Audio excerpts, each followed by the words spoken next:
فرشتہ نور سے پیدا کیا گیا ہے، وہ پاک ہے، وہ اللہ کے کسی حکم کی خلاف ورزی کر ہی نہیں سکتا. لا یعصون اللہ ما امرہم ویفعلون ما یؤمرون.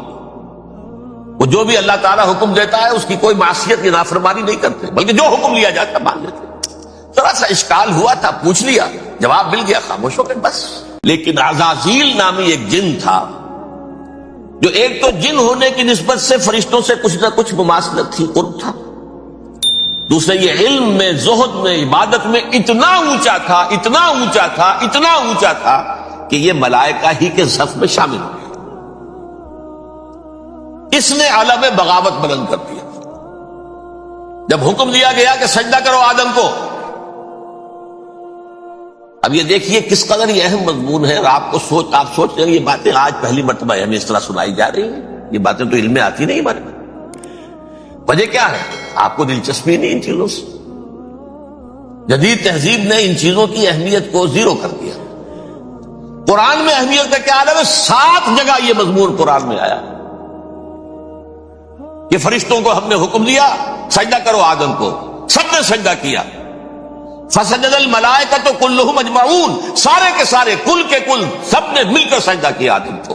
اللہ کے حکم سے فوراً تعمیل کر دی. الا ابلیس ابا واستکبر وکان من الکافرین. ابلیس نے نہیں کیا، انکار کیا، استکبار کیا، گھمنڈ کیا. اور اس کو سورہ کہف میں بیان کر دیا گیا. یہ اس لیے کہ وہ اصل میں جنات میں سے تھا، اگرچہ شامل تو تھا فرشتوں میں اس وقت. کانا من الجن ففسق عن امر ربہ، وہ اصل میں جنات میں سے تھا. اس وجہ سے وہ اپنے رب کے اس فیصلے کے خلاف کھڑا ہو گیا. سرکشی تھی اس میں. یہ معاملہ اتنا اہم ہے، اب آپ سمجھیے کہ 7 مرتبہ سورہ بقرہ، سورہ اعراف، سورہ حجر، سورہ بنی اسرائیل، سورہ کہف، سورہ طٰہٰ، سورہ صاد، 6 مکی صورتوں میں ذکر ہے یہ، اور ایک مدنی صورت سورہ بقرہ. ان میں سے اکثر مقامات پر پھر جب اللہ نے کہا کہ اچھا تم نے یہ سرکشی کی ہے اور ہمارے حکم کی خلاف ورزی کی ہے تو یہاں سے نکل جاؤ، دفع ہو جاؤ، تم مردود ملعون، ان علیک لعنتی الی یوم الدین، اب تجھ پر لعنت رہے گی میری قیامت کے دن. اس نے کہا اچھا پروردگار پھر مجھے ذرا مہلت دے دے. رب فانظرنی الی یوم یبعثون، قیامت تک میری زندگی طویل کر دے.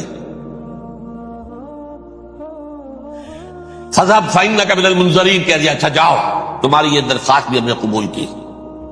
انہوں نے کہا پروردگار اب میں اس آدم کو بھی گمراہ کر کے چھوڑوں گا اور آدم کی نسل کو تباہ کر کے چھوڑوں گا. انتہائی شدید چیلنج کے انداز میں یہ قرآن مجید میں 4-5 مرتبہ بھی. میں نے صرف 2 جگہ سے آپ کو اس وقت کوٹ کر کے سنایا تھا. سورہ اعراف میں اللہ تعالیٰ فرماتے ہیں قالا، اس پر ابلیس نے کہا فبما اغویتنی، تو اے رب جو تو نے مجھے گمراہ کیا ہے، مجھے دلیل کر دیا، مجھ پر فوقیت دے دی اس کو. انا خیر منہ، میں اس سے بہتر ہوں. خلقتنی من نار وخلقتہ من طین، بنایا تو نے مجھے آگ سے اور اس کو بنایا مٹی سے. پھر مجھ سے مطالبہ کہ میں سجدہ کروں، اور میں نے سجدہ نہیں کیا تو اب تو نے مجھے ملعون قرار دے دیا. قال فبما اغویتنی لاقعدن لهم صراطک المستقیم، اب میں یہ نسل آدم کے لیے، اس کو برباد کرنے کے لیے تیری سیدھی راہ کے اوپر گھات میں بیٹھوں گا، سیدھے راستے پر چلنے نہیں دوں گا. ثم لآتینہم من بین ایدیہم، پھر میں ان پر حملہ آور ہوں گا، ان کے سامنے سے بھی، ومن خلفہم، ان کے پیچھے سے بھی، وعن ایمانہم، ان کے داہنی جانب سے بھی، وعن شمائلہم، اور ان کے بائیں جانب سے بھی، ولا تجد اکثرہم شاکرین، اور تو دیکھے گا کہ ان کی اکثریت تیری شکر گزار بندوں پر مشتمل نہیں. یہ چیلنج تھا. اور ایک چھوٹا سا چیلنج جو سورہ صاد میں آیا ہے، اور یہاں تو اس نے اللہ کے جلال کی قسم کھا کر کہا قال فبعزتک لأغوینہم اجمعین، اے رب تیری عزت، تیرے جلال کی قسم ہے میں ان سب کو گمراہ کر کے چھوڑوں گا. الا عبادک منہم المخلصین، سوائے ان میں سے وہ کچھ لوگ جنہیں تو خالص اپنا بندہ بنا لے، جنہیں تو اپنا بندہ بنا لے. مخلص، مخلص نہیں، مخلص. یہ مفعول ہے، فاعل نہیں ہے، جسے تو بنا لے۔ بعض لوگوں کو اللہ چن لیتا ہے، هو اجتباکم، تمہیں چن لیا ہے۔ استفاء، اجتباء، بس وہ بچیں گے جن کو تو اپنی خاص امان میں لے لے گا، باقی میں سب کو گمراہ کر کے چھوڑوں۔ یہ ہے اصل دنیا میں نوع انسانی کا ابدی دشمن، ازلی سے ابدی تک۔ اور اس میں نوٹ کیجئے کہ اس کی اصل بنیاد کیا ہوئی؟ دو لفظ، تکبر اور حسد۔ استکبرا، تکبر کیا، انا خیر منہ، میں اس سے بہتر۔ یہ ساری بس کی گانٹھ یہی ہے، سب سے بڑی گمراہی کی وجہ یہی ہے۔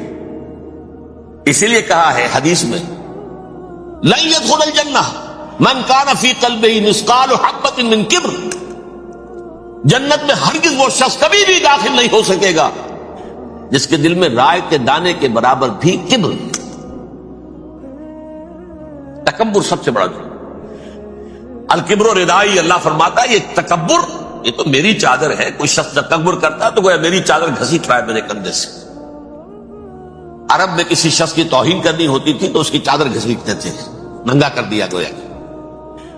یہ میری ردائی ہے، الکبر ردائی، یہ میری چادر ہے، یہ جامہ مجھے زیب دیتا ہے، مجھ پر راستہ تھا۔ اور حسد، آدم کو جو برتری عطا ہو گئی، اس حسد کی آگ میں وہ جل گیا اور اس کا انتقام لینا چاہتا ہے۔ آدم سے بھی، آدم کو بھی گمراہ کیا، جنت سے نکلوایا۔ ایسے نکلنا تو انہیں تھا ہی مشیت اذنی میں، لیکن فوری طور پر اللہ کے حکم کی خلاف ورزی تو کروائی نا۔ فعصى آدم ربہ فغوى، آدم نے اپنے رب کے حکم کی نافرمانی کی، گمراہ ہوا عارضی طور پر۔ یہ دوسری بات ہے، توبہ کر لی، اللہ نے توبہ قبول فرما لی، معاف کر دی۔ کوئی مستقل جو ہے وہ نسل انسانی پر اس گناہ کا اثر متوارث طور پر نہیں آ رہا ہے، ختم ہو چکا معاملہ، ہوا تھا ہو گیا۔ فتلقى آدم من ربہ کلمات فتاب علیہ انہ هو التواب الرحیم۔ اور توبہ کی شان یہ ہے جب وہ قبول ہو جائے اللہ کی جناب میں، کیا تائب من الذنب کمن لا ذنب لہ، گناہ سے توبہ کرنے والا ایسے ہوتا ہے جیسے اس نے کبھی گناہ کیا ہی نہیں تھا۔ لیکن بارہ کو گمراہ کرنے میں کامیاب ہو گیا، حضرت آدم اور حوا کو بھی، اور نوع انسانی کی عظیم اکثریت، عظیم اکثریت، عظیم اکثریت اس کے داؤ میں آئی ہوئی ہے نہیں۔ کتنے ہیں وہ عباد اللہ المخلصین، الا عبادک منہم المخلصین، کتنے جو واقعتاً خالصتاً اللہ کے بندے بن گئے، جنہیں اللہ نے اپنا بنا لیا، اپنا قرار دے دیا۔ اب اس کے ساتھ نوٹ کیجئے، اس ابلیس کے ساتھ ایک فوج بھی ہے جسے قرآن مجید میں کہا گیا ہے یہ اس کی پارٹی ہے، حزب الشیطان، یہ اکیلا نہیں ہے۔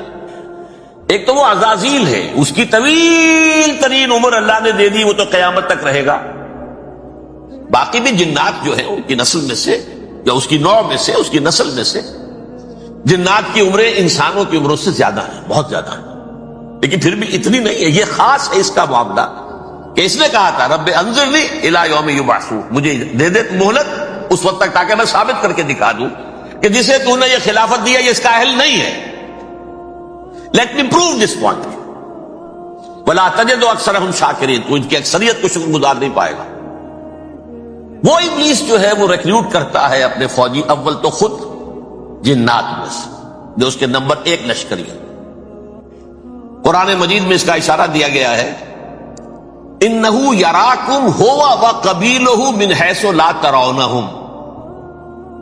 دیکھو لوگو، اے انسانوں، وہ ابلیس لعین عزازیل اور جو اس کے قبیلے کے لوگ ہیں، جنات ہیں، وہ تمہیں وہاں سے دیکھتے ہیں اور تاکتے ہیں اور حملہ کرتے ہیں جہاں سے تم انہیں نہیں دیکھتے۔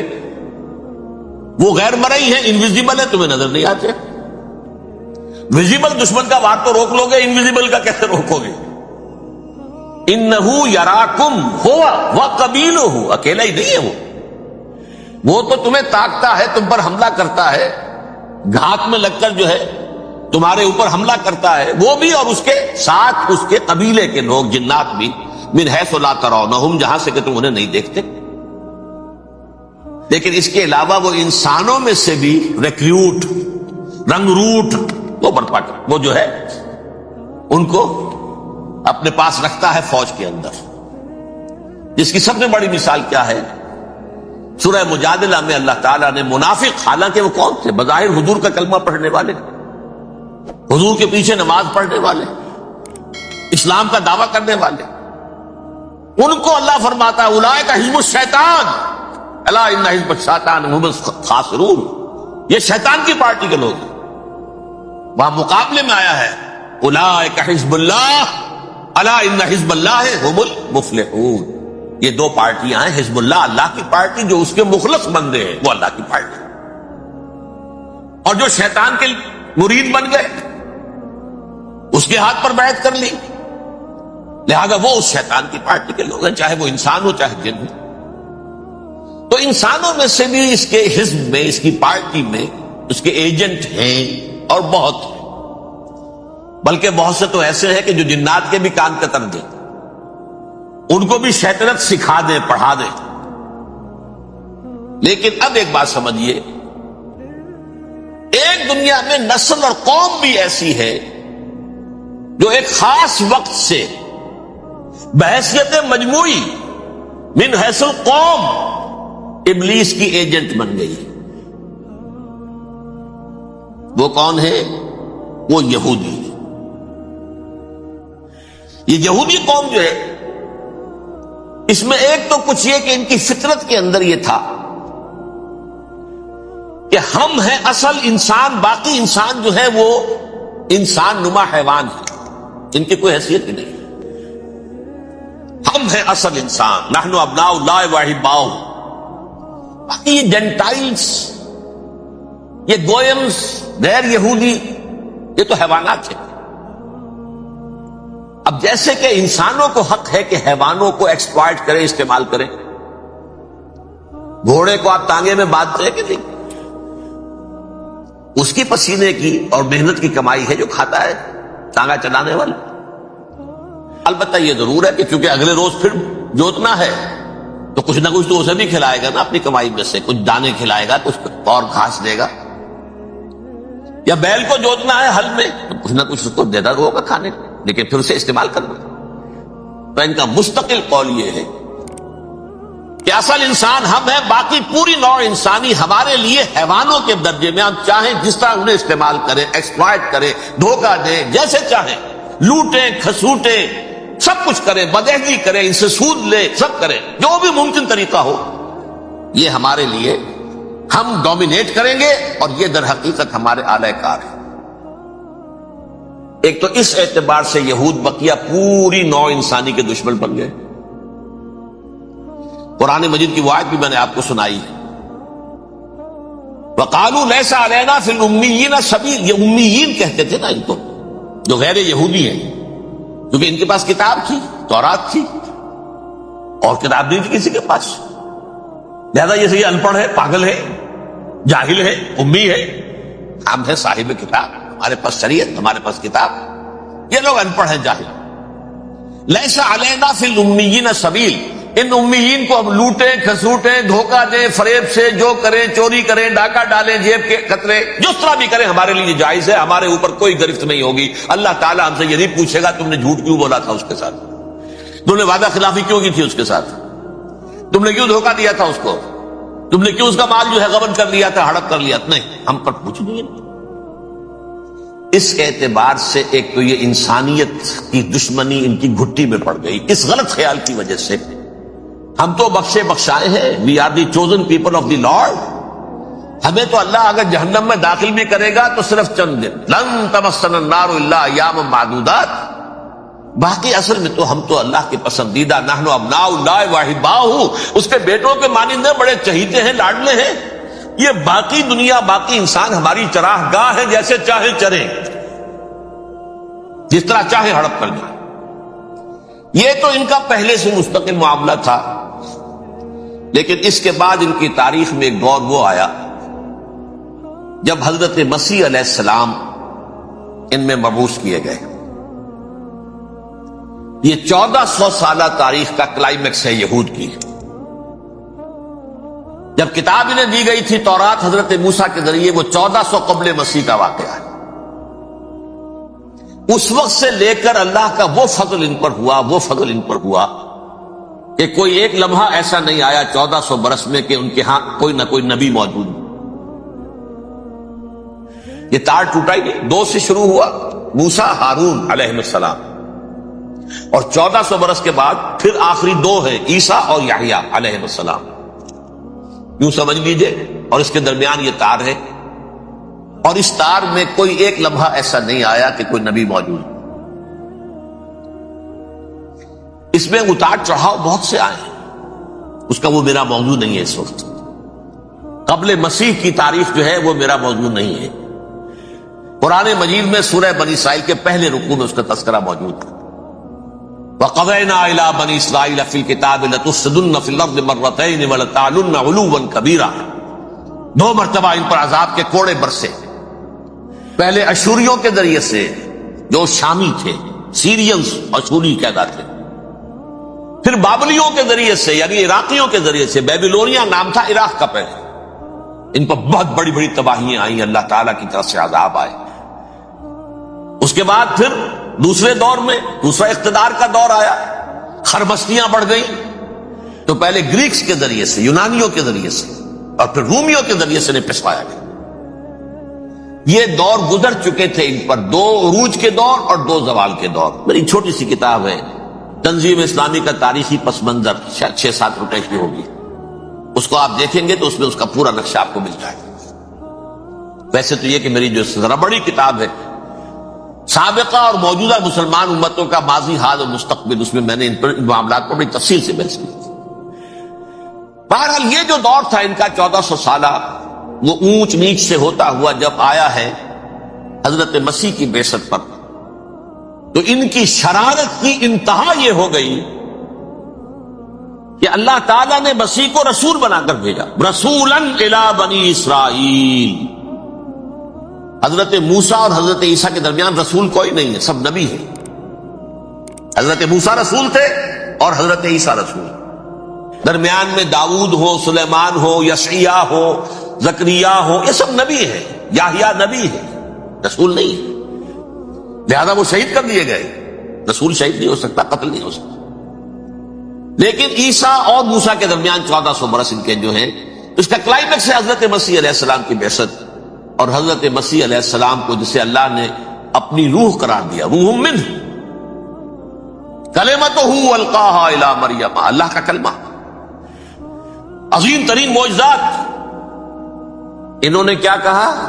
یہ ولد الزنا ہے، حرام زادہ ہے، معاذ اللہ، نقل کفر نہ باشد، یہ جادوگر ہے، یہ مرتد ہے، یہ واجب القتل۔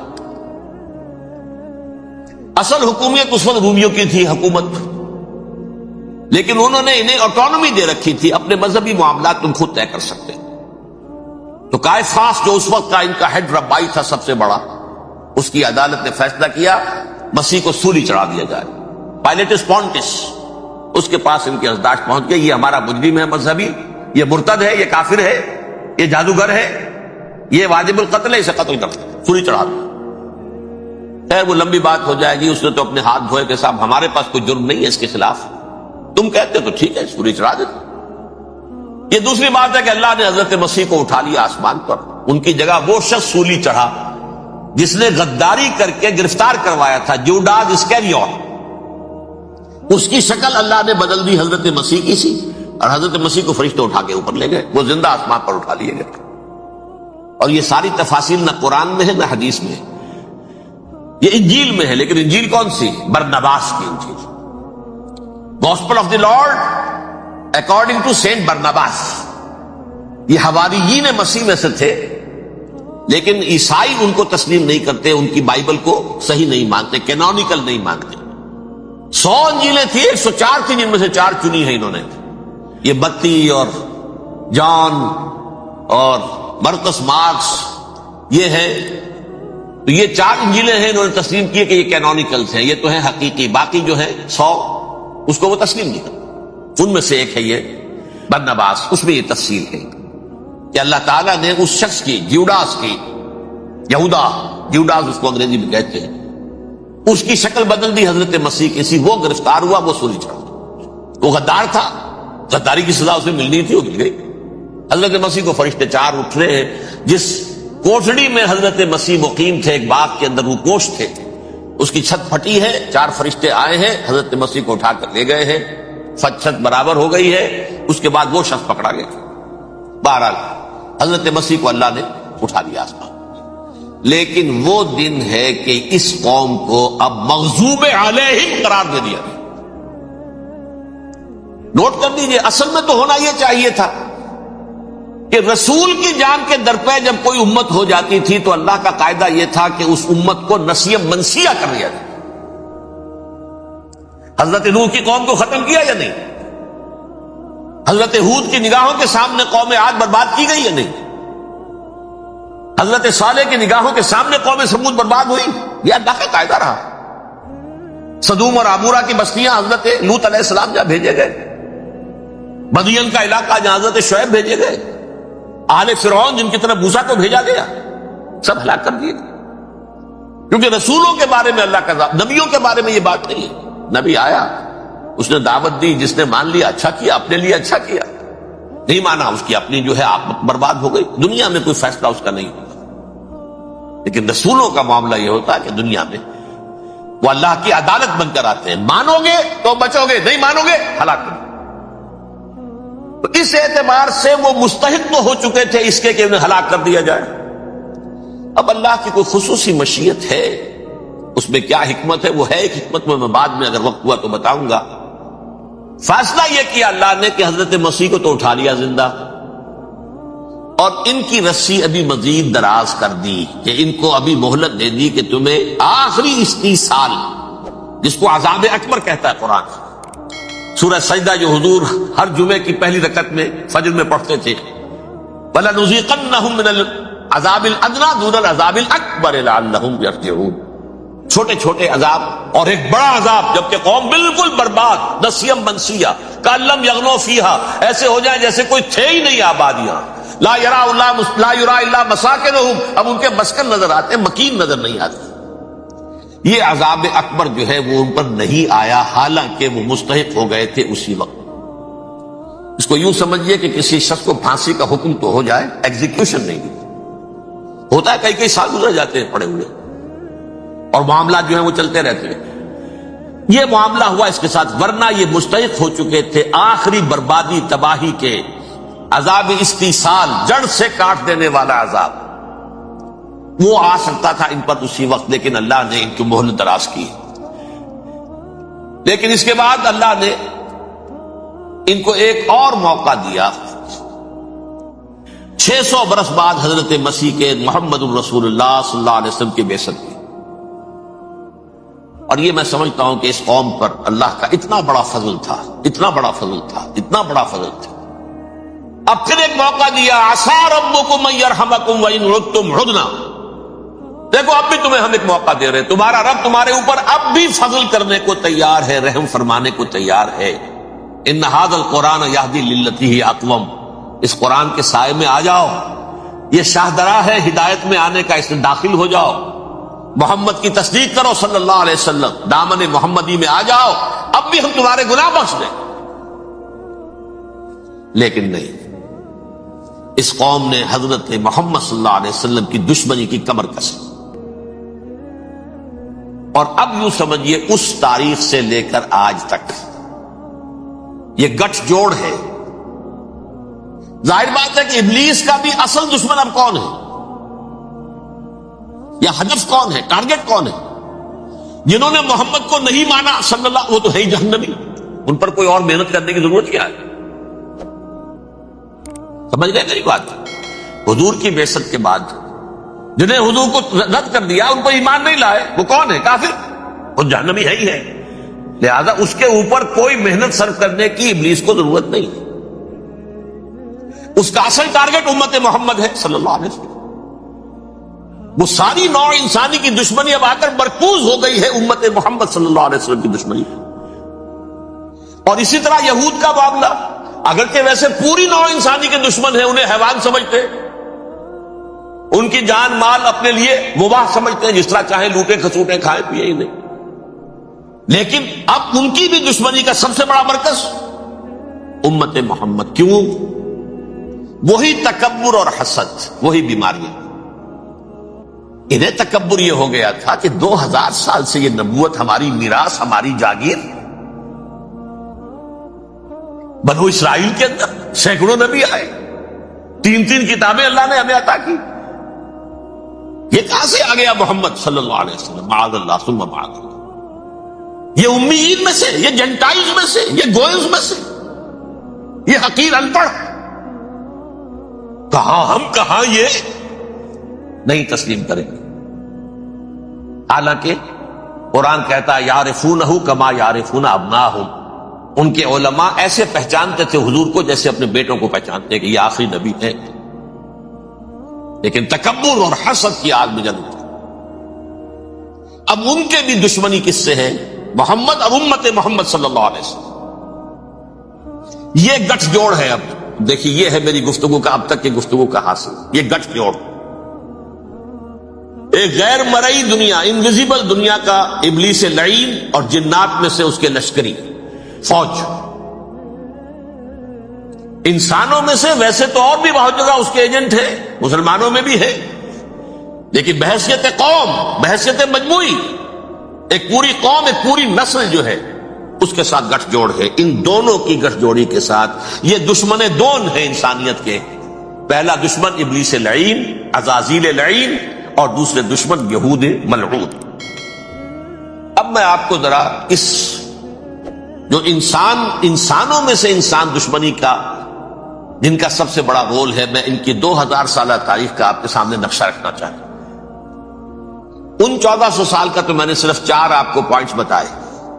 موسیٰ سے عیسیٰ تک 1400 برس علیہ الصلوۃ والسلام.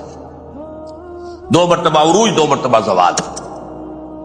اشیریوں کے ہاتھوں پٹوائی، بابلیوں کے ہاتھوں پٹانا، گریکس کے ہاتھوں مرمت، رومنس کے ہاتھوں مرمت. یہ جو 2000 سال ہیں، کیونکہ اب تو ظاہر بات ہے 21ویں صدی شروع ہو گئی، 20 صدیاں حضرت مسیح کو پوری ہو گئی. پہلی بات نوٹ کیجئے، حضرت مسیح کی پیدائش ہے سن 1 قبل مسیح. یہ نکتہ آپ نے کبھی سنا ہے یا نہیں؟ جب ملینیم کا سلسلہ شروع ہوا تھا پچھلے سال تو میں نے بیان کر دیا تھا کہ ایک عجیب حساب کے اندر انہوں نے غلطی کی ہوئی ہے. حضرت مسیح کی پیدائش ہوئی 25 دسمبر کو. سن انہوں نے شروع کر دیا، جو اس کے بعد جنوری آئی تو پہلا سال شروع ہو گیا. اگر جنوری سے پہلا سال شروع ہوا تو یہ 6 دن جو ہے تو اس کے پچھلے سال میں تھے. لہذا کہا جائے گا کہ Jesus Christ was born 1 year before Christ, BC. تو 1 قبل مسیح میں حضرت مسیح کی پیدائش ہوئی. یہ آخری اسرائیلی نبی اور رسول. یہودی علماء کی مخالفت، دشمنی، سولی پر چڑھوا دینا میں بیان کر چکا ہوں.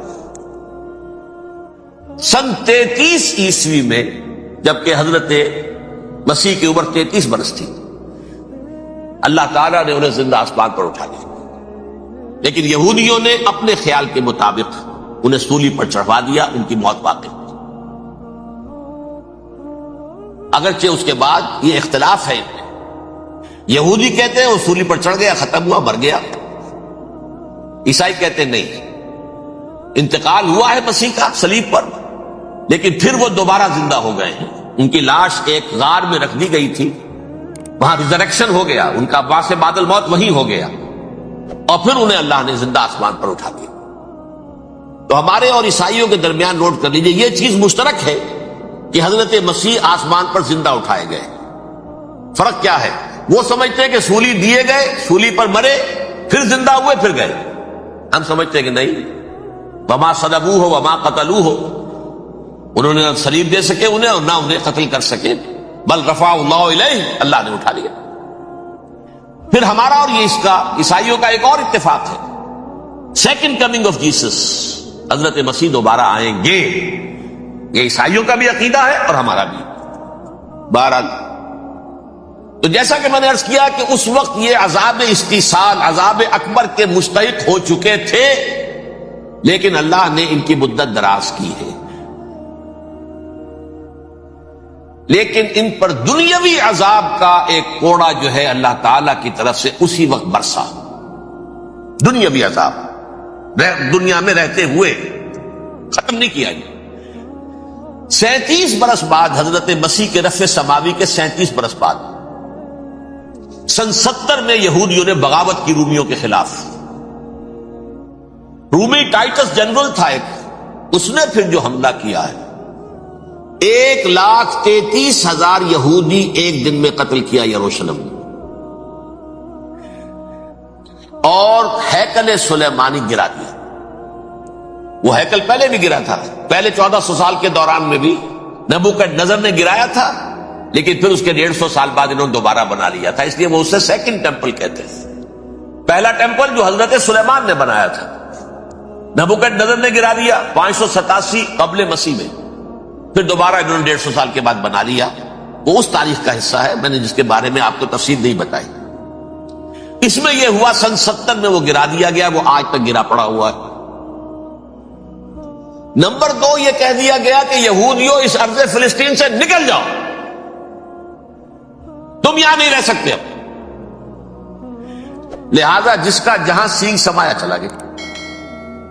یورپ میں چلے گئے، ایشیا میں آ گئے، عرب میں آ گئے. یہ 3 قبیلے جو رات بھی میں نے عرض کیا تھا، بنو قینقاع، بنو نذیر اور بنو قریظہ، یہ وہاں سے آ کے مدینے میں آباد ہو گئے. جس کا جہاں سینگ سمایا، افریقہ میں، ہندوستان میں، جہاں چلے گئے. ڈایاسپورا اسے کہتے ہیں، وہ آپ نوٹ کر دیجئے اس لفظ کو، ڈایاسپورا. ہمارا دور انتشار، جبکہ ہمیں ہماری اصل سرزمین تو فلسطین ہے. حضرت ابراہیم کا مسکن، حضرت اسحاق حضرت یعقوب کا مسکن فلسطین، یہ ہے ہماری اصل جاگیر، یہ تو ہماری جدی پشتی جاگیر ہے. لیکن یہاں سے نکال دیے گئے سن 70 عیسوی میں، اور وہاں سے لے کے 1917 تک ان کا ڈایاسپورا جاری رہا. یہ دور انتشار ہے. اس دور انتشار کے چند حصے ہیں جس کو میں چاہتا ہوں کہ آپ علیحدہ علیحدہ سمجھ لیں. دور انتشار کا جو پہلا جو ہے تقریباً 300 برس رومی حکمران تھے. وہ یہودیوں کے بھی دشمن تھے اور عیسائیوں کے بھی دشمن تھے. عیسائی اور یہودی ایک دوسرے کے بھی دشمن تھے،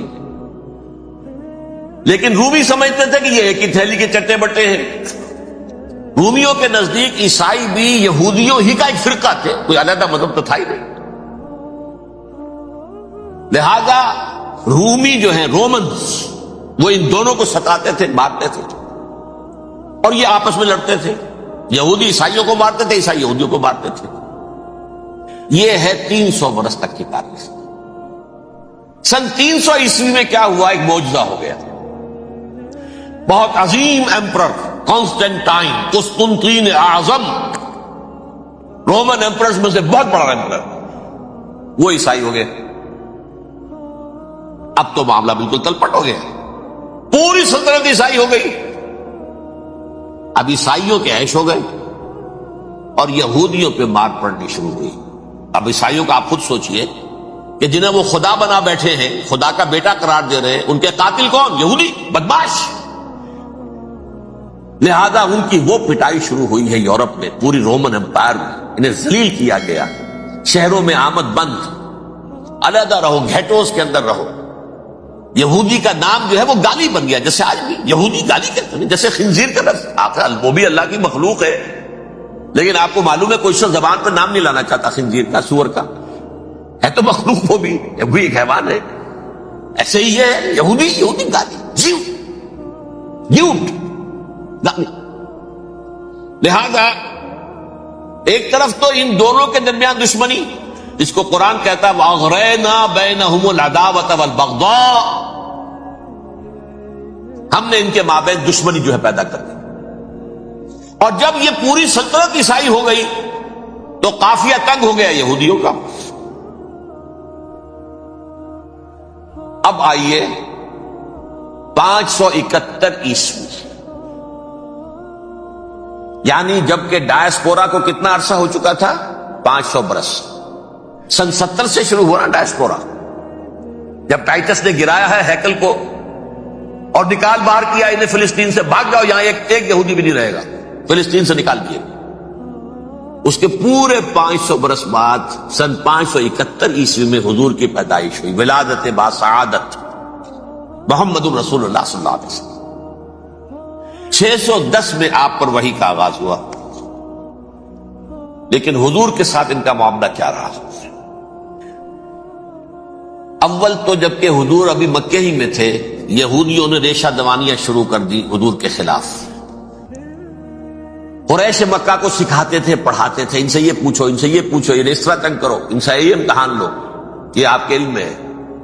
سورہ بنی اسرائیل میں، سورہ کہف میں وہ سوالات، جو امتحانی سوالات آئے تھے، ذوالقرنین کون تھا، اصحاب کہف کون تھے، تم رسول بنے پھرتے ہو تو بتاؤ، اور یہ روح کی حقیقت کیا بتاؤ. یہ ساری ریشہ دوانیاں کر رہے تھے بیٹھے ہوئے ابھی وہیں پر. حضور ابھی پہنچے بھی نہیں. ہجرت فرما کر حضور تشریف لے آئے تو حضور نے جسے ماسٹر سٹروک کہا جائے گا، یعنی اسٹیٹس مین شپ کا ماسٹر سٹروک، آپ نے مدینے میں آتے یہودیوں کے ساتھ پیکٹ کر دیا. جوائنٹ ڈیفنس پیکٹ آف مدینہ، کہ اگر مکے والے ہم پر حملہ کریں گے تو ہم مل جل کر ایک قوم کی حیثیت سے مقابلہ کریں گے. یہ میثاق مدینہ کہلاتا ہے، جس کے بہت غلط معنی پہنائے جا رہے ہیں آج کل.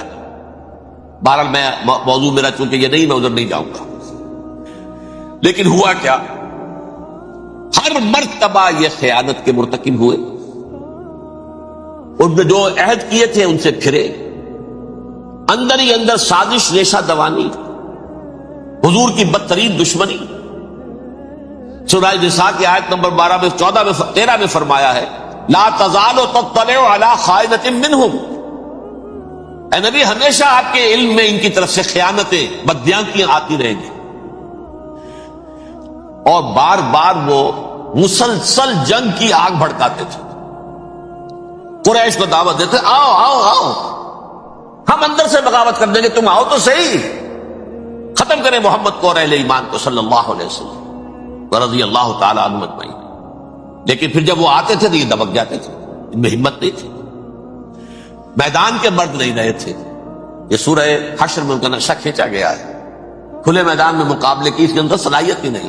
یہ تو فصیلوں کے پیچھے سے، جیسے عورتیں کہیں دیہات میں لڑائی ہوتی ہے تو مرد جو ہے گلیوں میں لڑتے ہیں، عورتیں اوپر سے پتھر پھینکتی ہیں، بس وہ کام یہ کر سکتے تھے. من ورائے جدر، فصیلوں کے پیچھے سے، جنگ میں میدان میں نہیں آ سکتے. بہرحال قرآن مجید میں ہے یہ سورہ مائدہ کی آیت نمبر 64 کلما اوقدوا نارا للحرب اطفاها اللہ. اکثر و بیشتر مواقع پر تو یہ جب آگ بھڑکاتے تھے جنگ کی، اللہ اسے بجھا دیتا تھا.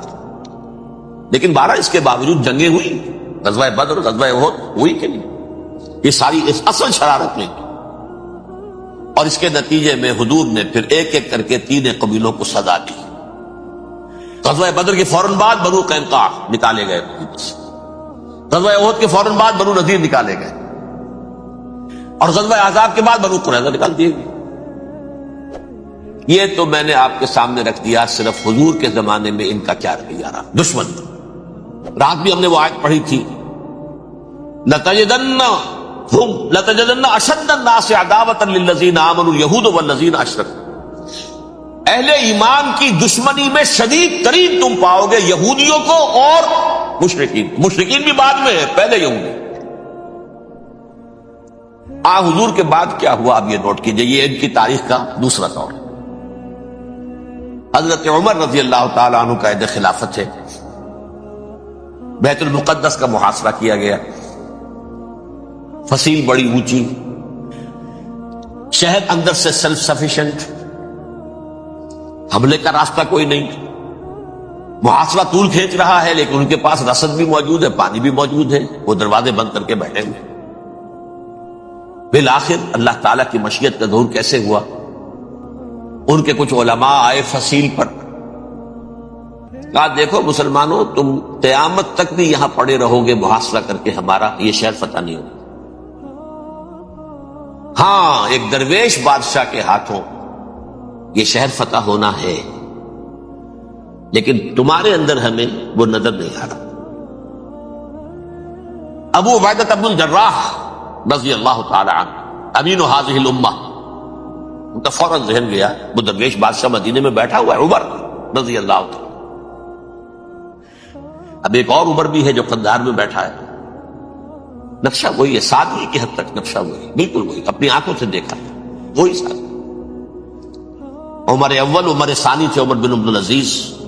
اب ایک اللہ کے فضل سے اللہ تعالیٰ ایدہ اللہ بنصرتہ، اللہ تعالیٰ ان کی نصرت فرمائے، دشمنوں کو ان کے مقابلے میں نیست و نابود کرے۔ انہوں نے ریکویسٹ بھیج دی کہ حضور تشریف لائیے، یہ شہر فتح ہو جائے گا۔ وہ ہے سفر تاریخی، اتنا طویل سفر، تقریباً 700 میل، ایک اونٹ، ایک خادم، ایک منزل پہ امیر المومنین اوپر بیٹھے، خادم آگے چل رہا ہے، اگلی منزل پہ خادم اوپر بیٹھا ہے، امیر المومنین آگے جا رہا ہے۔ اور جب پہنچے ہیں تو وہ باری تھی خادم کی، انہیں ہاتھ جوڑ دیا، حضور خدا کے لیے تم کیا کہے گے لوگ، وہ میرا برا حال کر دیں گے، تمہیں شرم نہیں آئی؟ امیر المومنین پیدل آگے چل رہے، نکیل پکڑ کر، اور تم بیٹھے ہو اوپر براجمان ہو۔ حضرت عمر فرمایا الدور دورک، نہیں، باری تمہاری ہے، بیٹھ۔ اس حال میں پہنچے ہیں، اور پھر یہ کہ ابو عبیدہ بن الجراح آئے ہیں، استقبال کیا ہے تو دیکھا ہے اس حال میں چلے آ رہے ہیں، عمر نکیل پکڑے ہوئے چلے آ رہے ہیں، اور کہتے ہیں کہ کہیں کیچڑ ویچڑ تھا، جوتے خراب ہو گئے تھے، وہ بھی اتار کے ہاتھ میں پکڑے ہوئے، کپڑے تو تھے ہی پھٹے ہوئے۔ انہوں نے کہا کہ حضرت ابو عبیدہ نے، دیکھیے یہ بڑا متمدن ملک ہے، بڑا مہذب علاقہ ہے، یہ آپ ذرا حلیہ اپنا دوست فرما لیں تب جا کے پیش ہم آپ کو کریں گے۔ آپ نے فرمایا نحن قوم اعزنا اللہ بالاسلام، ہم وہ قوم ہیں جنہیں اللہ نے عزت دی ہے اسلام کے ذریعے سے، کپڑوں کے ذریعے سے، دولت کے ذریعے سے۔ اسی حال میں گئے ہیں، اوپر سے انہوں نے کھڑے ہو کر نشانیاں دیکھی ہیں، اپنی کتابیں کھولی، ہاں یہ وہی ہے، اچھا لو جی سرنڈر، شہر تمہارے ہاتھ میں۔ خون کا ایک قطرہ نہیں بہا اور بیت المقدس فتح ہوا۔ لیکن اس وقت حضرت عمر نے ایک نرمی یہ کی کہ یہودیوں کے لیے بھی اسے اوپن سٹی قرار دے دیا۔ یہ احسان عظیم حضرت عمر کا، اس سے پہلے یہودی آ ہی نہیں سکتا تھا، داخل ہی نہیں ہو سکتا تھا، وہاں وہ آ کر وزٹ نہیں کر سکتا تھا، زیارت نہیں کر سکتا تھا اپنے مقدس مقامات کی۔ حضرت عمر نے یوں سمجھیے کہ تقریباً 550 برس کے بعد ان کے لیے راستہ کھولا ہے کہ ہاں تم آ سکتے ہو، زیارت کر سکتے ہو۔ لیکن یہ عیسائیوں نے لکھوایا معاہدے کے اندر، انہیں یہاں آپ آباد ہونے کی اجازت نہیں دیں، لیکن کم وزٹ دی پلیسز، دیکھیں زیارتیں کریں اور جائیں۔ یہ معاہدہ حضرت عمر کا ہے رضی اللہ تعالیٰ، جو پھر خلافت راشدہ کے بعد بنو امیہ نے بھی اس کو آنر کیا، بنو عباس نے کیا، پھر جو ہمارے یہ ترکوں میں اندر خلافت آئی تو ترک خلفاء نے بھی اس معاہدے کی پوری پابندی کی۔ فلسطین میں آ سکتے ہیں یہودی، صرف زائرین کی حیثیت سے، وہاں آباد نہیں ہو سکتے۔ اب آئیے اگلا دور آیا حضرت عثمان کا دور خلافت۔ یہ ہے وہ وقت کہ اب یہود نے امت مسلمہ کی پیٹھ میں چھڑا ٹھوکا۔ وہ کیسے؟ ایک یہودی عبداللہ ابن سبا اسلام کا لبادہ اوڑھ کر آ گیا، معاشرے کا جائزہ لے لیا، ان میں بنو ہاشم اور بنو امیہ میں جو پرانی کشاکش تھی اس کے کچھ نہ کچھ جراثیم باقی ہیں، اگر ان کو ذرا بھڑکا دے تو مسلمانوں میں انتشار پیدا ہو۔ کہا یہ عثمان کون ہے؟ یہ تو بنو امیہ میں سے ہے، یہ حق تو بنو ہاشم کا ہے، خلافت ان کے پاس ہونی چاہیے، محمد کے تو رشتہ دار وہ ہے صلی اللہ علیہ وسلم۔ عوام الناس کے اندر بات پھیلنی شروع ہوئی، پھر ایک بڑی سازش کے انداز میں حضرت عثمان کے خلاف پروپیگنڈا، حضرت عثمان کے جو عاملین تھے، گورنر تھے، ان کے خلاف پروپیگنڈا، اور ایسی ہوشیاری کرتے تھے کہ کوفے میں کوفے کے حاکم کے خلاف کچھ نہیں کہنا ہے، اجی مصر میں یہ ہو رہا ہے، اجی شام میں یہ ہو رہا ہے، اجی یہ جو عثمان ہے وہ یہ کر رہا ہے، یہ ظلم ہو رہا ہے، یہ لوٹ مار ہو رہی ہے، یہ خیانتیں ہو رہی ہیں۔ اب نہ تو اس زمانے میں مینز آف کمیونیکیشن، کیسے تصدیق کریں گے؟ افواہیں تو آپ آج کراچی کے اندر شروع ہو جائے تو پتہ نہیں چل سکتا کسی کو کہ کیا اس میں صداقت ہے کیا جھوٹ ہے، اور بری بات جو ہے فطرت انسانی کی کمزوری ہے وہ فوراً قبول کرتا ہے، کسی کے بارے میں اچھی بات ماننے کو تیار نہیں ہوتا، لیکن بری بات تو فوراً تیار ہے۔ بہرحال یہ فتنہ انہوں نے اٹھایا، حضرت علی کی الوہیت کا فتنہ اٹھایا، حضرت عثمان کے خلاف الفتنۃ الکبریٰ برپا کیا، حضرت عثمان شہید ہوئے، اس کے بعد 5 برس تک مسلمان ایک دوسرے کی گردنیں کاٹتے رہے، باہمی خانہ جنگی ہوئی، امت کو وہ زخم لگایا ہے جو آج تک جس سے خون رس رہا ہے۔ یہ شیعان عثمان اور شیعان علی تھے جو بعد میں پھر سنی اور شیعہ ہو، اور آج تک فتنہ کس نے جگایا؟ ایک عبداللہ ابن سبا یہودی اور اس کے کارندے، شیطان کا ایجنٹ، اور انسانوں میں سے بھی اس کے جو بھی حواریین تھے اور شیطانوں کے اندر سے بھی تھے، انہوں نے بھی اس آگ کو بھڑکایا۔ یہ آپ سوچ لیجئے کہ یہ کس نے وہ زخم لگایا؟ یہودی۔ اگلا دور آیا، خلافت راشدہ ختم ہوئی، بنو امیہ کا بھی دور کافی گزر گیا۔ طارق ابن زیاد 712 عیسوی میں حملہ کرتے ہیں اسپین پر۔ اسپین اس وقت عیسائیت کا بہت بڑا گڑھ، بڑے کٹر ترین عیسائی جو ہے وہ اسپین میں تھے، لہذا یہودیوں کی وہاں بہت پٹائی ہوتی تھی، بہت پٹائی ہوتی، میں بتا چکا ہوں، دشمنی تھی ان کی چلی آ رہی تھی عیسائیوں کے ہاتھوں یہودیوں کی۔ وہ تو سن 300 عیسوی سے ایمپرر کانسٹنٹائن کے بعد سے شروع ہو گئی تھی۔ اس حوالے سے یہودیوں نے اس وقت چالاکی یہ برتی، کچھ راستے واسطے بتائے، کچھ مدد کی طارق ابن زیاد کی۔ طارق ابن زیاد نے انہیں اپنا محسن سمجھا، ہسپانیہ فتح ہو گیا تو یہودی چونکہ محسنین کی فہرست میں آ چکے تھے، انہیں بہت اقتدار نصیب، بڑی سپورٹ مسلمانوں نے دی۔ ان کے بڑے بڑے علماء جو اسی دور کے اندر پیدا ہوئے، بڑے بڑے تھنکرز ان کے اسی دور میں پیدا ہوئے۔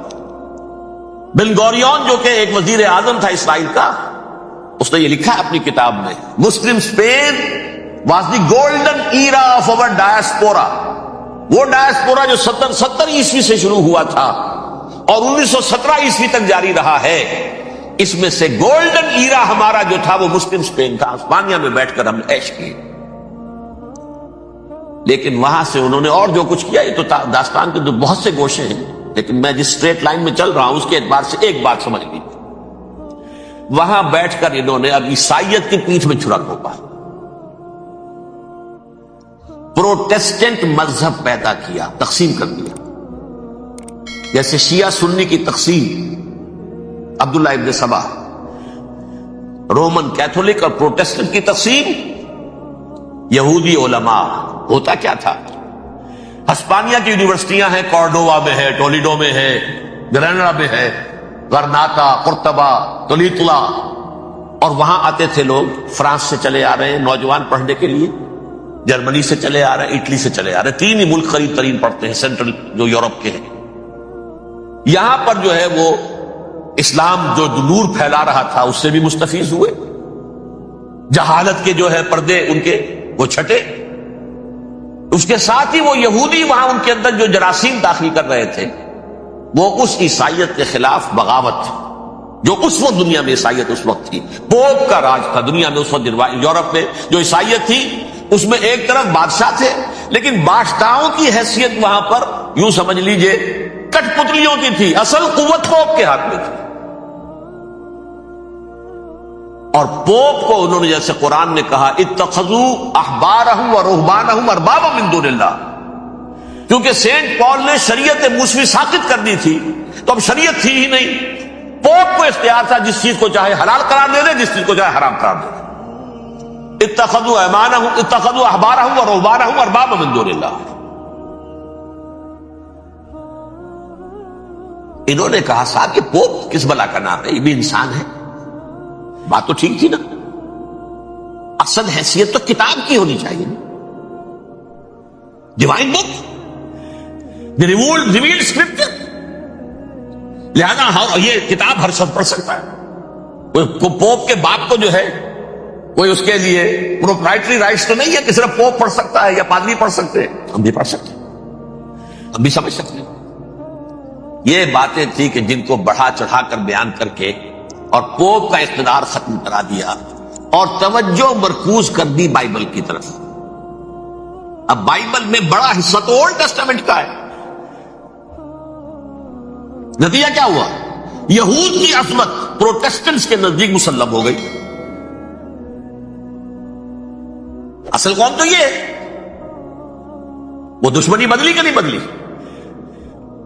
موسیٰ کے امتی یہ ہے، تورات موسیٰ کو دی گئی، ابراہیم کی نسل یہ ہے، لہذا وہ جو دشمنی تھی، جو عداوت تھی کہ ہمارے خدا کو سولی چڑھانے والے ہیں یہ بدماش، اس کا ازالہ ہوا اس پروٹسٹنٹ مذہب کے نتیجے میں۔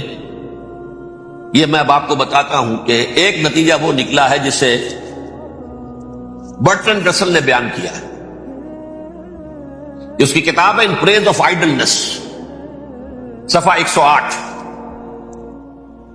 وہ لکھتا ہے the Christians retaining the Judaic belief in special revelation added to it the Roman desire for worldwide domination and the Greek taste for metaphysical subtleties.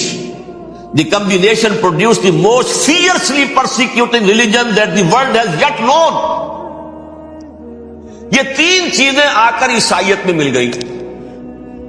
ایک تو جب یہ اولڈ ٹیسٹمنٹ جو ہے وہ ان کے ہاتھ میں آ گئی، اور اس کے میں کچھ آپ کو بتا دیتا ہوں کہ اولڈ ٹیسٹمنٹ کی تعلیمات، کیونکہ یہ اولڈ ٹیسٹمنٹ جو ہے یہ محرف تھی، اصل تورات تو گم ہو گئی تھی 587 قبل مسیح میں، جب پہلی مرتبہ ہیکل جو ہے تباہ ہوا ہے، اس وقت ختم ہو گئی تھی۔ اس کے کوئی 150 سال کے بعد انہوں نے یادداشتوں سے مرتب کر کے لکھی ہے۔ اب اس میں ان کے اپنے خیالات، اپنے امانی، اپنی توجیحات وہ شامل ہو گئی۔ لہذا میں آپ کو حوالے دیتا ہوں اس کتاب کے اندر مظالم کی جو تعلیم دی گئی ہے۔ اہل کتاب نے اپنے مظالم قتل عام کے جواز کے لیے تورات میں تبدیلیاں کی اور پیغمبروں پر دہشت ناکی اور بدترین حرام کاری کے الزامات لگائے۔ سنیے، پہلا حوالہ ہے یہ گنتی باب 31 آیات 17-18۔ اس لیے ان بچوں میں جتنے لڑکے ہیں سب کو مار ڈالو، اور جتنی عورتیں مرد کا منہ دیکھ چکی ہیں ان کو بھی قتل کر ڈالو، لیکن ان لڑکیوں کو جو مرد سے واقف نہیں اور اچھوتی ہیں اپنے لیے زندہ رکھو۔ یہ کسی اللہ کی کتاب کا یہ جملہ ہو سکتا ہے؟ کسی ریویل بک کا؟ اور سنیے، یہ ہے استثناء ڈیٹرانومی باب 20 آیت 16-18۔ پر ان قوموں کے شہروں میں جن کو خداوند تیرا خدا میراث کے طور پر تجھ کو دیتا ہے، کسی ذی نفس کو جیتا نہ بچا رکھنا، جیسا خداوند تیرے خدا نے تجھ کو حکم دیا بالکل نیست کر دے۔ مرد، عورتیں، بچے، بوڑھے سب ختم۔ یہ کتاب مقدس ہے۔ اور سنیے، سیموئیل باب 27 آیت نمبر 9۔ اور داؤد نے اس سرزمین کو تباہ کر ڈالا اور عورت مرد کسی کو جیتا نہ چھوڑا۔ نمبر 4، ان سب آباد شہروں کو ماں، عورتوں اور بچوں کے بالکل نابود کر ڈالا۔ کتاب استثناء باب 3 آیت 6۔ یہ ہے جو کہہ رہا ہے برٹرنڈ رسل، کرسچینٹی میں آ کر بھی 3 چیزیں شامل ہو گئی۔ ایک تو یہ باربیرین، یہ تعلیم جو ہے، اور یہ مذہب کے نام پہ تعلیم، یہ کتاب مقدس کی تعلیم۔ نمبر 2، رومنز کے اندر جو ایک تمنا تھی ورلڈ ڈومینیشن کی، وہ عیسائیت کے اندر آ گئی، اس لیے کہ پوری رومن امپائر جو ہے عیسائی ہو گئی۔ اسے وراثت کے اندر ورلڈ ڈومینیشن کی جو ایک تمنا تھی وہ مل گئی۔ اور پھر یہ کہ انہوں نے جو توہمات تھے یونانیوں کے، ان کو بھی اپنے ہاں مختلف شکلوں کے اندر جمع کر لیا۔ ان 3 چیزوں کا the combination produced the most fiercely persecuting religion that the world has yet known، جس کے نتیجے میں دنیا میں تاریخ انسانیت کے اندر جو بدترین خونخوار ترین مذہب ہو سکتا ہے وہ شکل عیسائیت نے اختیار کی۔ اور اس کا مظہر عتم کیا تھا؟ نوٹ کیجیے، صلیبی جنگیں۔ ایک بات ٹائم ٹیبل کے اعتبار سے نوٹ کر لیجئے گا، فرسٹ ملینیم ختم ہوا، سیکنڈ شروع ہوا۔ ان کے 1000 سال ختم ہوئے تو 11ویں صدی میں سیکنڈ ملینیم شروع ہوا، تو پہلی صلیبی جنگیں ہوئی، لاکھوں مسلمان قتل ہوئے۔ صرف یروشلم کے اندر اتنا خون بہایا، اتنا خون بہایا کہ خود ان کے ہسٹورینز لکھتے ہیں کہ جب ان صلیبیوں نے، جب گھوڑوں کے ساتھ وہ چل رہے تھے گلیوں میں، تو ان کے گھوڑوں کے گھٹنوں تک خون کی ندی بہ رہی تھی۔ جہاں سے گزرے ختم کرتے چلے گئے، آبادیاں کی آبادیاں ختم۔ اگرچہ اس کروسیڈ میں گیہوں کے ساتھ گھن بھی پسا، یہودی بھی بہت مارے گئے۔ یہ فرانس سے، جرمنی سے جب یہ کروسیڈرز آ رہے تھے 3000 میل کا سفر طے کر کے آئے تھے، سوچئے تو صحیح۔ اربن ثانی پوپ جو تھا، آگ لگا دی تھی اس نے پورے یورپ کے اندر، سڑک سے ڈوب مرو، تمہارے مقدس علاقے مسلمانوں کے ہاتھ میں، انفیڈلز، یہ کافر، یہ مرتد، یہ ملحد۔ مسیح جہاں پیدا ہوا، مسیح کو جہاں سولی دی گئی، وہ کہاں ہے؟ ان کے ہاتھ میں۔ وہ آگ لگائی ہے، 3000 میل کا فاصلہ طے کر کے یہ دو قوم آئی ہے۔ اب جو تباہی مچائی ہے، تاریخ انسانی میں ایسی بربریت کی کوئی مثال، اور یہ ان کے اپنے ہسٹورینز لکھتے ہیں اس شخص کے بارے میں، ایسے محسوس ہوتا ہے جیسے ان کی گردنیں جھکی جا رہی ہوں لکھتے ہیں۔ اب آگے چلیے، یہ جو بغاوت ہوئی پوپ کے خلاف، اس میں نوٹ کیجئے تاریخی اعتبار سے سب سے پہلے بغاوت کرنے والا ملک انگلستان تھا۔ اس نے اپنا چرچ علیحدہ بنایا، چرچ آف انگلینڈ، تو پوپ سے رشتہ ملفت۔ The first Protestant kingdom in Europe was England. اسی سے رشتہ جوڑی west, white Anglo Saxon Protestants, ان میں اولیت کا شرف کسے حاصل ہے؟ برطانیہ شریف کو۔ یہاں پر انہوں نے اب ایک بہت بڑا جو کارنامہ کیا، پوپ کی گرفت کم ہوئی یورپ پر سے، پروٹیسٹنٹ مذہب کا فروغ ہوا، تو انہوں نے سود کی اجازت حاصل کر لی۔ جب تک پوپ کی حکومت تھی سود حرام تھا، نو ٹرانزیکشن، نہ انٹرسٹ نہ یوزری، کچھ بھی نہیں۔ پروٹیسٹنٹس کے ذریعے سے سود کی اجازت حاصل کر لی۔ اس کے بعد بڑے بڑے بینک بنا کر بیٹھ گئے، ہاؤس آف راس چائلڈز، یہ ہاؤس آف گولڈ سمتھس، یہ عمران خان صاحب کے جو خسر جو تھے گولڈ سمتھ، یہ بینکرز، بڑی بڑی فیملیز۔ ان لوگوں نے کیا کیا؟ اب ریشہ دوانیاں، یورپ میں مختلف ملکوں کے درمیان جنگیں کروائی سازشوں کے ذریعے سے، وہی کلما اوقدوا نارا للحرب، جنگ کے لیے آگ بھڑکا دینا تو ان کا پرانا مشغلہ تھا، جنگیں کرواتے تھے۔ پھر فرانس کے بادشاہ کو بھی قرض چاہیے اسلحہ کے لیے، انگلستان کے بادشاہ کو بھی قرض چاہیے، ہاؤس آف راس چائلڈز کا ایک نمائندہ وہاں بیٹھا ہے، یہاں بیٹھا ہے، اور منہ مانگے شرح پر سود کے اوپر قرض دے رہے۔ ان کو سب کو جو ہے ان کے سارے مالی وسائل کھینچ لیے، دولت پر قبضہ کر کے بیٹھ گئے، اور اس کا نتیجہ یہ نکلا چند 100 سالوں کے اندر کہ فرنگ کی رگے جاں پنجے یہود میں، اس سودی نظام کے ذریعے سے دولت پر ان کا قبضہ۔ علامہ اقبال 1905 سے 1908 تک رہے تھے، لیکن یہ کہ ان کی نگاہ تھی ایسی، گاہ میری نگاہ تیز چیر گئی دلے وجود، گاہ الجھ کے رہ گئی میرے توہمات میں، اور انہوں نے دیکھا ہے کہ فرنگ کی رگے جہاں پنجائے یہود میں ہے۔ ابھی ہٹلر کا تو وجود بھی نہیں تھا، بعد میں ہٹلر کو محسوس ہو گیا نا واقعتاً ہمارا اصل دشمن یہ یہودی ہے جو یہاں پر بیٹھا ہوا، جو ہمارا خون چوس رہا۔ آخر یوں ہی تو نہیں، دماغ اس کا ایسے تو خراب نہیں ہو گیا تھا۔ یہ قتل عام، یہ ہولوکاسٹ کس لیے؟ اس نے پہچان لیا، اس لیے کہ وہ ویسٹ نہیں تھا، وائٹ اینگلو سیکسن پروٹیسٹنٹس، اصل جادو جو چلا وہ ان پر چلا، اور برطانیہ ان کا سب سے بڑا جو ہے وہ پشت پناہ، مددگار، حامی۔ اس کے ساتھ ساتھ انہوں نے کوشش کی، یہ ترک خلفاء بیچارے، مرد بیمار تو بن ہی چکا تھا یورپ کے اندر، زوال سے دوچار ہو چکی تھی ترکی خلافت، انہوں نے بھی محل بنائے تھے۔ آج تجھ کو بتاتا ہوں تقدیر امم کیا ہے، شمشیر و ثنا اول، طاؤس و رباب آخر۔ بڑے بڑے قرضے لے کر محل بنے تھے یہ، جو آج جا کر آپ استنبول میں دیکھ لیجئے، قرضوں کے اندر بندھے ہوئے۔ لیکن یہ کہ کم سے کم یہ ضرور کیا کہ بڑی سے بڑی رشوت انہیں یہودیوں نے پیش کی کہ کسی طرح ہمیں فلسطین میں آباد ہونے کی اجازت دے دو، لیکن this goes to their credit, انہوں نے کہا نہیں، یہ معاہدہ جو عمر نے کیا تھا رضی اللہ تعالی عنہ، اس کو میں نہیں بدل سکتا، تم جاؤ، جا کے زیارت کرو، جاؤ، تم وہاں آباد نہیں ہو سکتے، کیونکہ ترکی کا زیر زندگی تھا نا علاقہ۔ سلطنت عثمانیہ میں شامل تھا پورا ویسٹ ایشیا، پورا ایسٹ یورپ، پورا شمالی افریقہ، 3 بر اعظموں پر پھیلی ہوئی تھی سلطنت عثمانیہ، خلافت عثمانیہ۔ 400 برس تک خلافت ان کے ہاں رہی ہے، انہوں نے نہیں مانا۔ نتیجہ کیا نکلا؟ انہوں نے اس خلافت کے نظام کو ختم کرنے کے لیے سازش شروع کی۔ اس سازش کا نتیجہ تھا، اس کو دیکھ کر بھانپ کر ہندوستان میں تحریک خلافت چلی ہے۔ بولی اماں محمد علی کی جان بیٹا خلافت پر دے دو، ساتھ ہوں تیرے شوکت علی بھی جان بیٹا خلافت پر دے دو، تحریک چلی۔ ابھی ختم نہیں ہوئی تھی خلافت، لیکن نظر آ گیا۔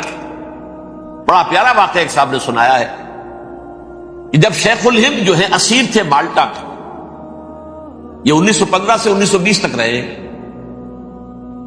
تو وہاں جو تھا مالٹا کا جو کیمپ تھا جس میں کہ یہ اسیر تھے، اس کا کمانڈانٹ جو تھا انگریز، انہوں نے دیکھ لیا تھا یہ بہت فرشتہ خصلت انسان ہے، نورانی شکل ہے، تو وہ اچھا میل ملاپ تھا۔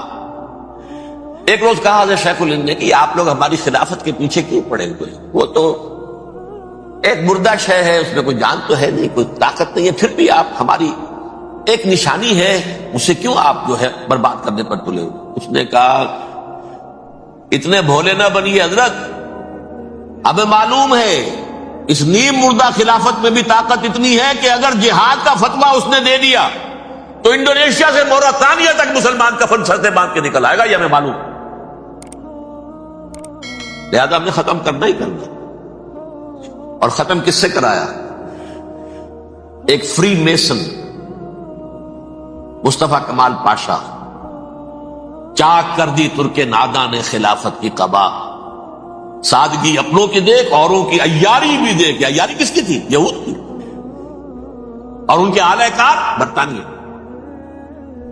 ابھی خلافت ختم بھی نہیں ہوئی تھی، برطانیہ کے ذریعے سے 1917 میں بالفور ڈکلیریشن کے ذریعے سے حق حاصل کر لیا کہ ہاں جا کر یہ آباد بھی ہو سکتے ہیں، کیونکہ دوسری جنگ عظیم میں سلطنت عثمانیہ ختم ہو گئی تھی، خلافت نام کی تھی، سلطنت تو ختم ہو گئی، ترکی رہ گیا تھا صرف، اور جنرل ایلنبی کی فوجیں داخل ہو چکی تھی یروشلم میں، یروشلم پر قبضہ برطانیہ کا ہو چکا تھا، اور قبضہ دلوانے والے برطانیہ کو ہمارے ہندوستان کے مسلمان فوجی بھی تھے۔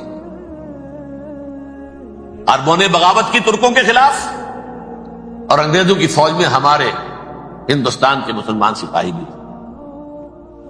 بہرحال اب چونکہ ان کے پاس آ گیا، برطانیہ نے اعلان کر دیا، بالفور ان کا وزیر خارجہ، Jews have a right to settle in Palestine, وہ جائیں آباد ہو سکتے۔ یہ 1917 کا اعلان ہے۔ اس کے بعد جو کچھ انہوں نے طریقے برتے ہیں، اس میں دھن دھوس دھاندلی دھوکہ ہر چیز، مثلا دھن گئے جناب یہ آپ مکان بیچیں گے، اچھا جی لے لیجیے، آپ کیا مانگتے ہیں؟ 10 لاکھ، میں 11 لاکھ دیتا ہوں لیکن کل ہی نکل جائیں۔ پیسے کی کمی تھی، پورا یورپ کا سرمایہ ان کے پاس، بینکرز کے پاس۔ زائنسٹ موومنٹ اصل میں بینکرز کی موومنٹ تھی۔ 1897 میں جمع ہو کر انہوں نے جو پروٹوکول بنائے تھے وہ کون تھے؟ سب کے سب بینکرز تھے، دولت کی کمی نہیں تھی۔ تم 10 کی بجائے 11 لو، نکل جاؤ۔ یہ کھیت بیچتے ہو کتنے کا؟ بھائی 12 کا، ہم 13 دیتے ہیں بھائی، جلدی سے نکل۔ یہ بھی کیا، دھن کے ذریعے سے ڈسپلیس کیا، جہاں زور چلا نکال دیا۔ اور اس کے بعد پھر جب سن 48 میں اسرائیلی ریاست قائم ہو گئی، اب اسرائیلی جو ہے عدالتوں میں استغاثے دائر کرنے شروع، یہ فلاں مکان میرے پرانے پگڑ دادا سگڑ دادا کا تھا 2000 سال پہلے، اس کے اوپر یہ قبضہ کر کے بیٹھے ہوئے، یہ میرے پاس دستاویزات ہیں، اچھا ٹھیک ہے آپ نکل جائیں، یہ مکان ان کا ہے۔ اس طریقے سے انہوں نے بے دخل کیا فلسطینیوں، اور خود وہاں پر قدم جما کر مضبوطی سے بیٹھے۔ یہ ہے کہ جو مغربی اقوام نے کیا ہے، اس میں سیکنڈ جو ہے رول پلے کیا ہے امریکہ نے۔ ویسٹ جو ہے اس کا نمبر 2 امریکہ تھا، اب نمبر 1 امریکہ ہے۔ اب برطانیہ کی کوئی حیثیت ہی اب نہیں ہے، لیکن سب سے بڑا وکیل جو ہے وہ وہی ہے اب بھی۔ لیکن ظاہر بات ہے کہ west white Anglo Saxon Protestants کا امام اس وقت جو ہے وہ برطانیہ، یو ایس اے۔ 1948 میں یہ قائم ہوا، اور یہاں پہ نوٹ کیجئے پاکستان 47 میں قائم ہوا۔ اور تقریباً 9 مہینے ہیں درمیان میں، اگست 47 اور مئی یا جون 48۔ اس کا کیا مطلب ہے یہ میں بعد میں بتاؤں گا آپ کو۔ پہلی جنگ ہوئی 48 میں، عربوں نے بغاوت کی اور عرب جیت رہے تھے، اچانک پتہ نہیں کیوں عربوں نے جنگ بند کر دی۔ یہ بالکل یوں سمجھیے کہ پیرلل واقعات تھے۔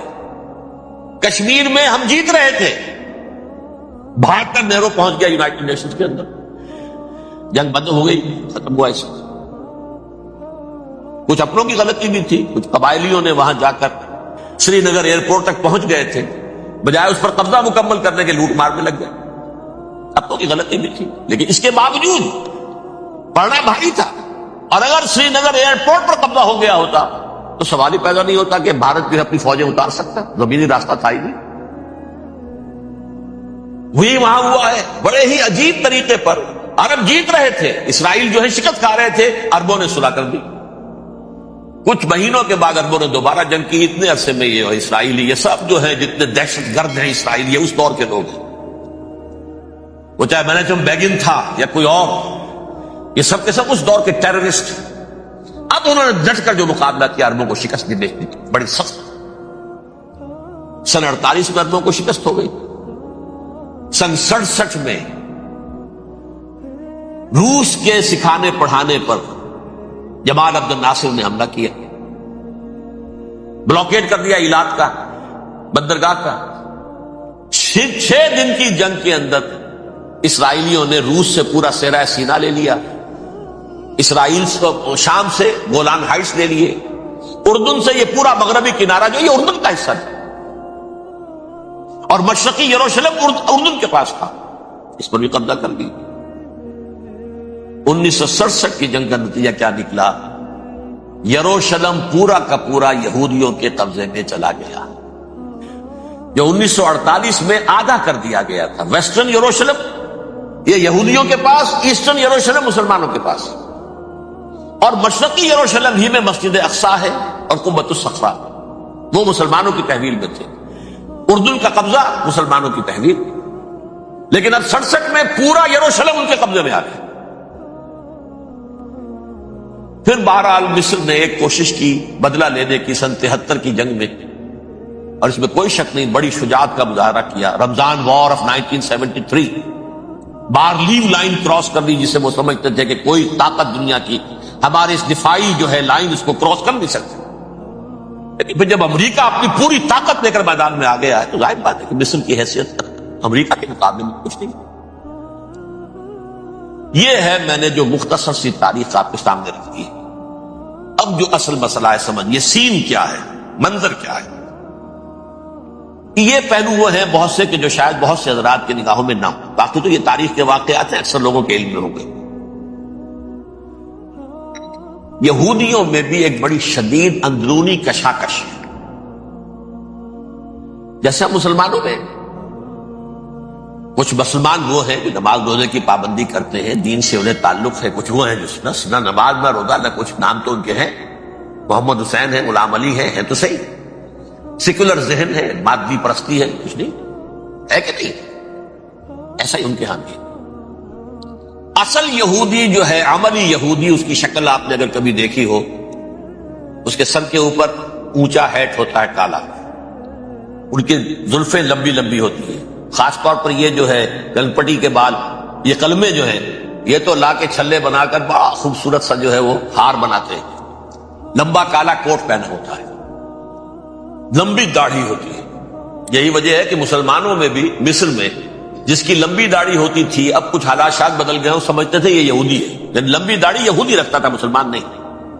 مسلمان تو عرب صرف ٹوکن داڑھی رکھتے ہیں یا شیو کرتے ہیں، یا سعودیوں کی طرح صرف کوئی نشان چھوڑتے ہیں، اللہ اللہ خیر سے۔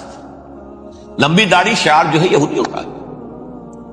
ایک انتہا پر تو یہ ہے، دوسری انتہا پر وہ ہیں جنہیں کسی شے سے غرض نہیں، شراب بھی پیتے ہیں، سب کچھ ہے، سور بھی کھاتے ہیں یہودی، بینکرز ہیں، بڑے بڑے سائنسدان ہیں، سب کچھ ہیں، وہ زیادہ تر جو ہیں سیکولر ذہن کے۔ کچھ بیچ بیچ میں بھی ہیں، جیسے یہ ایریل شیرون ہے، ویسے شیوڈ ہے، داڑھی تو نہیں ہے اس کی، لیکن سر پہ وہ ضرور وہ جو ہے اس کی ٹوپی سی آپ کو رکھی نظر آ جائے گی، یہ ہے درمیانی یہودی ہونے کا نشان کہ ایک شعار انہوں نے اپنا جو ہے برقرار رکھا ہوا. وہ ایک ٹوپی چپکی ہوئی سے ہوتی ہے, وہ ٹوپی کیا ہوتی ہے پتہ نہیں, کیسے چکی رہتی مجھے نہیں معلوم. یہ جو کشمکش ہے اس میں, جو زیادہ رائٹسٹ اور لیفٹسٹ کی کہہ لیجیے, سیکولر اور مذہبی لوگوں کی کشمکش ہے, ان کے درمیان ایک کشاکش جو ہے اس کو سمجھ لیجیے کہ وہ کیا ہے. ایک چیز تو ان دونوں کے درمیان قدر مشترک ہے. پوری دنیا کی مالیات پر ہم تسلط کریں گے, قبضہ کریں گے, ڈومینیٹ کریں گے. لوگوں کو ہم بنا کر رکھ دیں گے حیوان. ملٹی نیشنل کمپنیاں ہوں گی, انہی کا راج ہوگا, انہی کی حکومتیں ہوں گی, انڈسٹری انہی کے ہاتھ میں ہوگی. لوگ یا مزدوروں کی حیثیت سے کام کریں گے, یا تھوڑے سے مینیجرز ان میں سے بھی ہم لے کر کچھ تنخواہیں ان کو بھی دے دیں گے. باقی سود کے ذریعے سے ملائی ہم کھینچتے رہیں گے, مکھن ہمارے پاس آتا رہے گا. ورلڈ ڈومینیشن, اکنامک ڈومینیشن, یہ تو دونوں کے نزدیک متفق ہے. سیکولر بھی چاہتے ہیں اور جو مذہبی یہودی وہ بھی چاہتے ہیں. اس کے بعد ایک اختلاف ہے. مذہبی یہودی یہ کہتا ہے ہمیں گریٹر اسرائیل بنانا ہے, اور گریٹر اسرائیل وہ سارے علاقے ہیں جو ان کی تاریخ میں اسرائیل سلطنت کا حصہ رہے. حضرت یوسف کے زمانے میں یہودی جا کر آباد ہوئے مصر میں.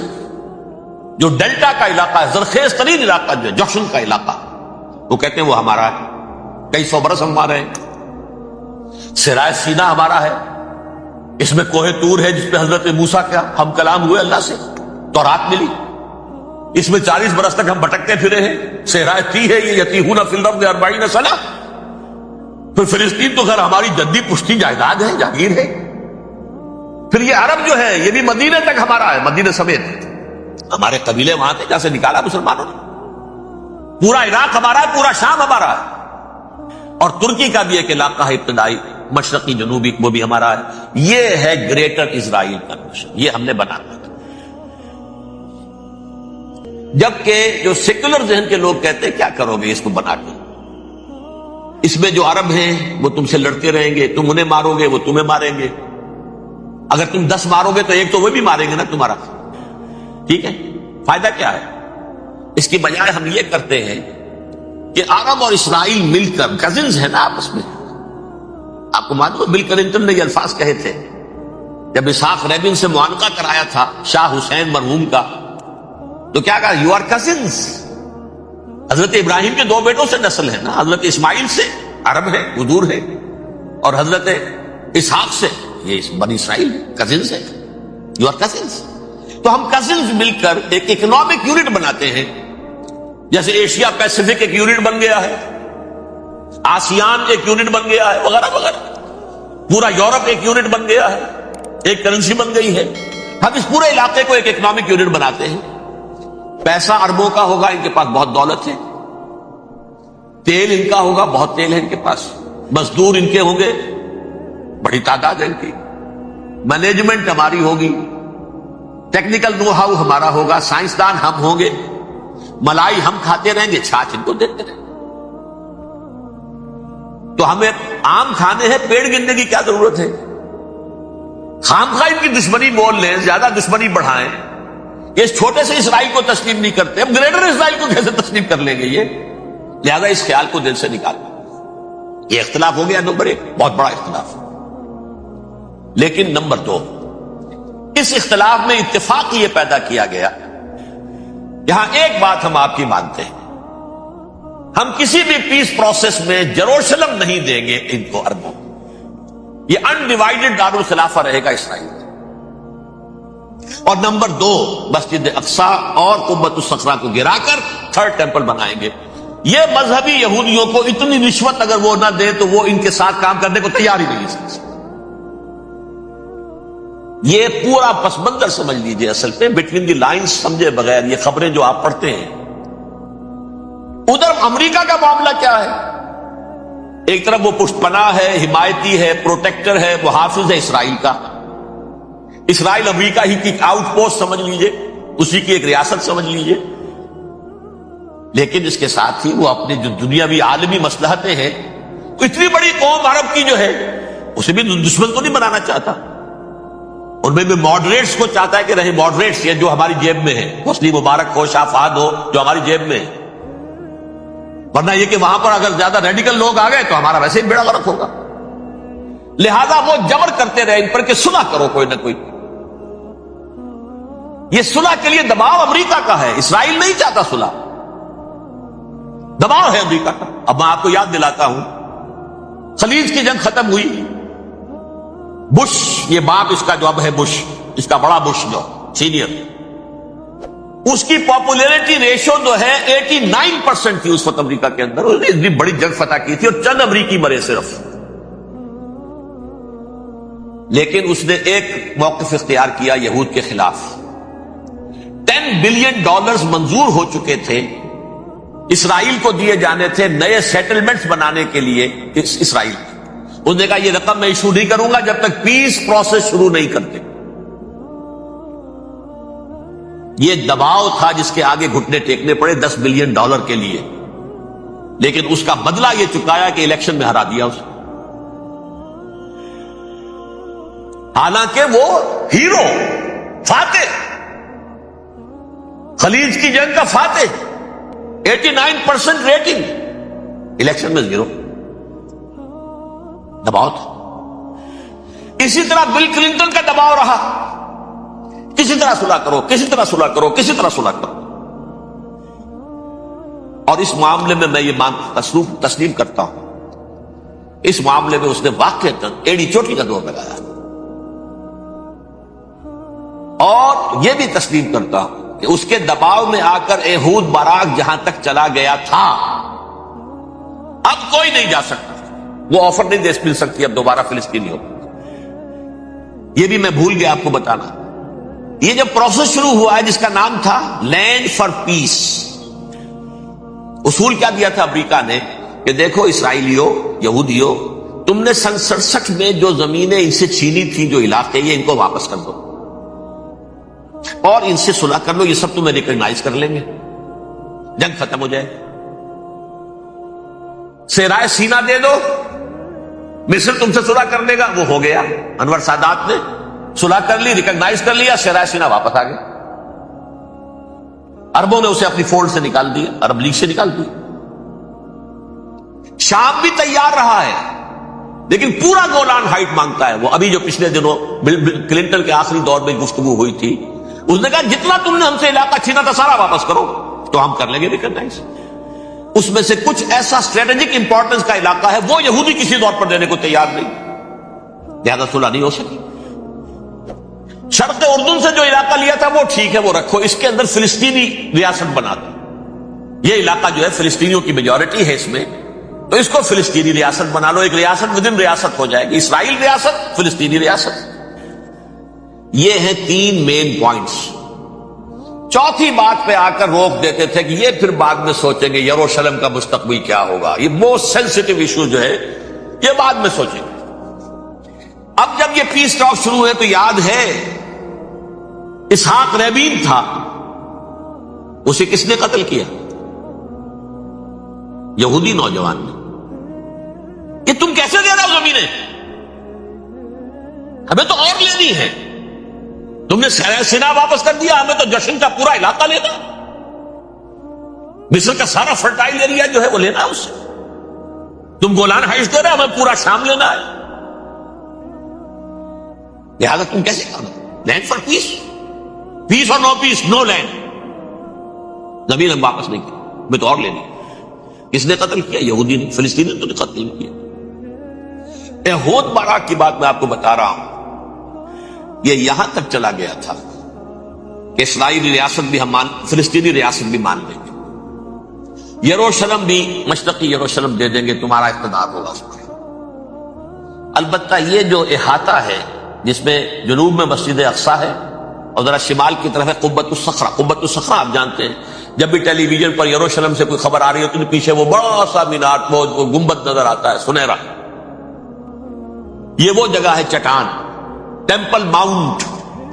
یہ پہاڑی تھی پہلے، جیسے کوہ صفا، کوہ مروہ، اب کیا رہ گئی ہے؟ کبھی پہاڑیاں تھی یہ، کوہ صفا کے اوپر چڑھ کر حضور نے نعرہ لگایا تھا ما صباحا، اب کیا ہے وہ کوہ صفا بیچارہ؟ وہ تو ایک چھوٹی سی علامت ہے، کوئی پہاڑیاں سے دکھائی دیتی ہے، اس کے اوپر بھی گنبد ہے. اسی طرح ٹیمپل ماؤنٹ ہے وہ جہاں پر کہ ہیکل سلیمانی تھا، اور وہ گرا دیا تھا رومیوں نے، مسلمانوں نے تو نہیں گرایا. لیکن پھر حضور کو معراج وہاں سے ہوا تو عبد الملک بن مروان نے وہاں پر یہ بہت بڑا گنبد بنا دیا. یہ قبۃ الصخرہ ہے. وہ مسجد اقصیٰ نہیں ہے، مسجد اقصیٰ اس کے علاوہ ہے، وہ جنوبی علاقے میں ایک ریکٹینگولر احاطہ ہے بہت بڑا، جس کے جنوبی علاقے کے اندر مسجد اقصیٰ ہے، اور یہ اس کے شمالی حصے. یہود براق نے یہاں تک آفر کر دی تھی کہ مسجد اقصیٰ تو اپنے پاس رکھ لو، لیکن یہ ٹیمپل جو ہے، یہ ٹیمپل ماؤنٹ، یہ قبۃ الصخرہ کا، اس لیے کہ یہ ہماری کمٹمنٹ ہے مذہبی یہودیوں کے ساتھ کہ ہم یہاں پر جو ہے ٹیمپل بنائیں گے، تھرڈ ٹیمپل، ہیکل سلیمانی کی تیسری مرتبہ تعمیر یہاں ہوگی. لیکن ظاہر بات ہے فلسطینی کیسے مان لیں، مسلمان کیسے مان لیں؟ یہ ہے وہ چیز کہ جس کی وجہ سے وہ سارا معاملہ ناکام ہوا. ویسے مجھے یقین ہے کہ اگر فلسطینی مان بھی لیتے تب بھی یہودی جو ہے جس طریقے سے اسحاق ریبیون کو اس نے قتل کر دیا تھا، تو یہ اس کو بھی، یہود براق کو بھی قتل کر دیتے، اور وہ کسی صورت تسلیم نہ کرتے کہ یہ یروشلم جو ہے یہ انڈیوائیڈڈ سٹی نہ رہے، بلکہ ڈویژن ہو جائے اس کی، اور صرف مغربی حصہ ہمارے پاس رہ جائے اور مشرقی جو ہے عربوں کے پاس. کبھی تسلیم نہیں کرتے، مر جائیں گے. اب دیکھیے اس وقت شکل کیا ہے. میرا اندازہ یہ ہے کہ اب جو مذہبی یہودی ہیں ان کے صبر کا پیمانہ لبریز ہو گیا ہے، اور اب ایک مڈ وے آدمی اس وقت وہاں پر آ گیا ہے، ٹوپی والا. اگرچہ وہ پریکٹسنگ یہودی اس طرح کا نہیں ہے، داڑھی والا نہیں ہے، زلفوں والا نہیں ہے وہی کوٹ پینٹ والا، لیکن یہ کہ اوپر رکھتا ہے وہ ٹوپی. ایریل شرون اور انتہائی سفاک، جس نے کہ فلسطینیوں کے 2 کیمپ ایسے اڑائے تھے جیسے کہ چیونٹیوں کیا ہو لشکر اور ان کو پاؤں تلے رون دیا جائے، اس طریقے سے ختم کیا. بہت بڑا قاتل، مرڈرر، وہ وزیر اعظم. اور اب جو ہے ان کے صبر کا پیمانہ لبریز ہو گیا ہے. اب ان کا فیصلہ یہ ہے کہ انہیں 3 بڑے بڑے قدم اٹھانے. نمبر 1، فلسطینیوں کا خاتمہ، ایتھنک کلینزنگ. اگر یہ فلسطینی رہتے ہیں یہاں پر تو اگر 10 ہم ان کے ماریں گے تو 2-3 یہ ہمارے مار دیں گے. اسرائیلی کی جان تو بہت قیمتی ہے، یہ تو خیر 1000 بھی مر جائے تو کوئی بات نہیں، یہ تو کیڑے مکوڑے ہیں، جنٹائلز ہیں، گوئمز ہیں. یہودی وہ مر جائے، لہذا ان کا ٹنٹا مکاؤ، اب ان کو ختم کرو. وہ اشتہار شاید آپ کے نظروں سے گزرا ہوگا جس میں میں نے یہ الفاظ لکھے کہ بوسنیا کی ایتھنک کلینزنگ جو ہے مانگ پڑ جائے گی. اور جو کچھ ایتھنک کلینزنگ ہوئی تھی 500 برس قبل ہسپانیہ میں، اس کا نقشہ آپ دیکھیں گے دنیا. اس وقت کیا ہوا تھا؟ عربوں کو، مسلمانوں کو یا جلا دو، قتل کر دو، یا جہازوں میں ان کو ڈمپ کر دے اور لے جا کر شمالی افریقہ کے ساحل کے اوپر اتار دو اور ڈمپ کر دو. ایک بچہ بھی نہیں رہنے دیا تھا ہسپانیہ میں. 1492 میں سقوط غرناطہ ہوا ہے، اور اس کے بعد 10 سال کے اندر اندر ایک ایک بچہ مسلمانوں کا ختم کر دیا.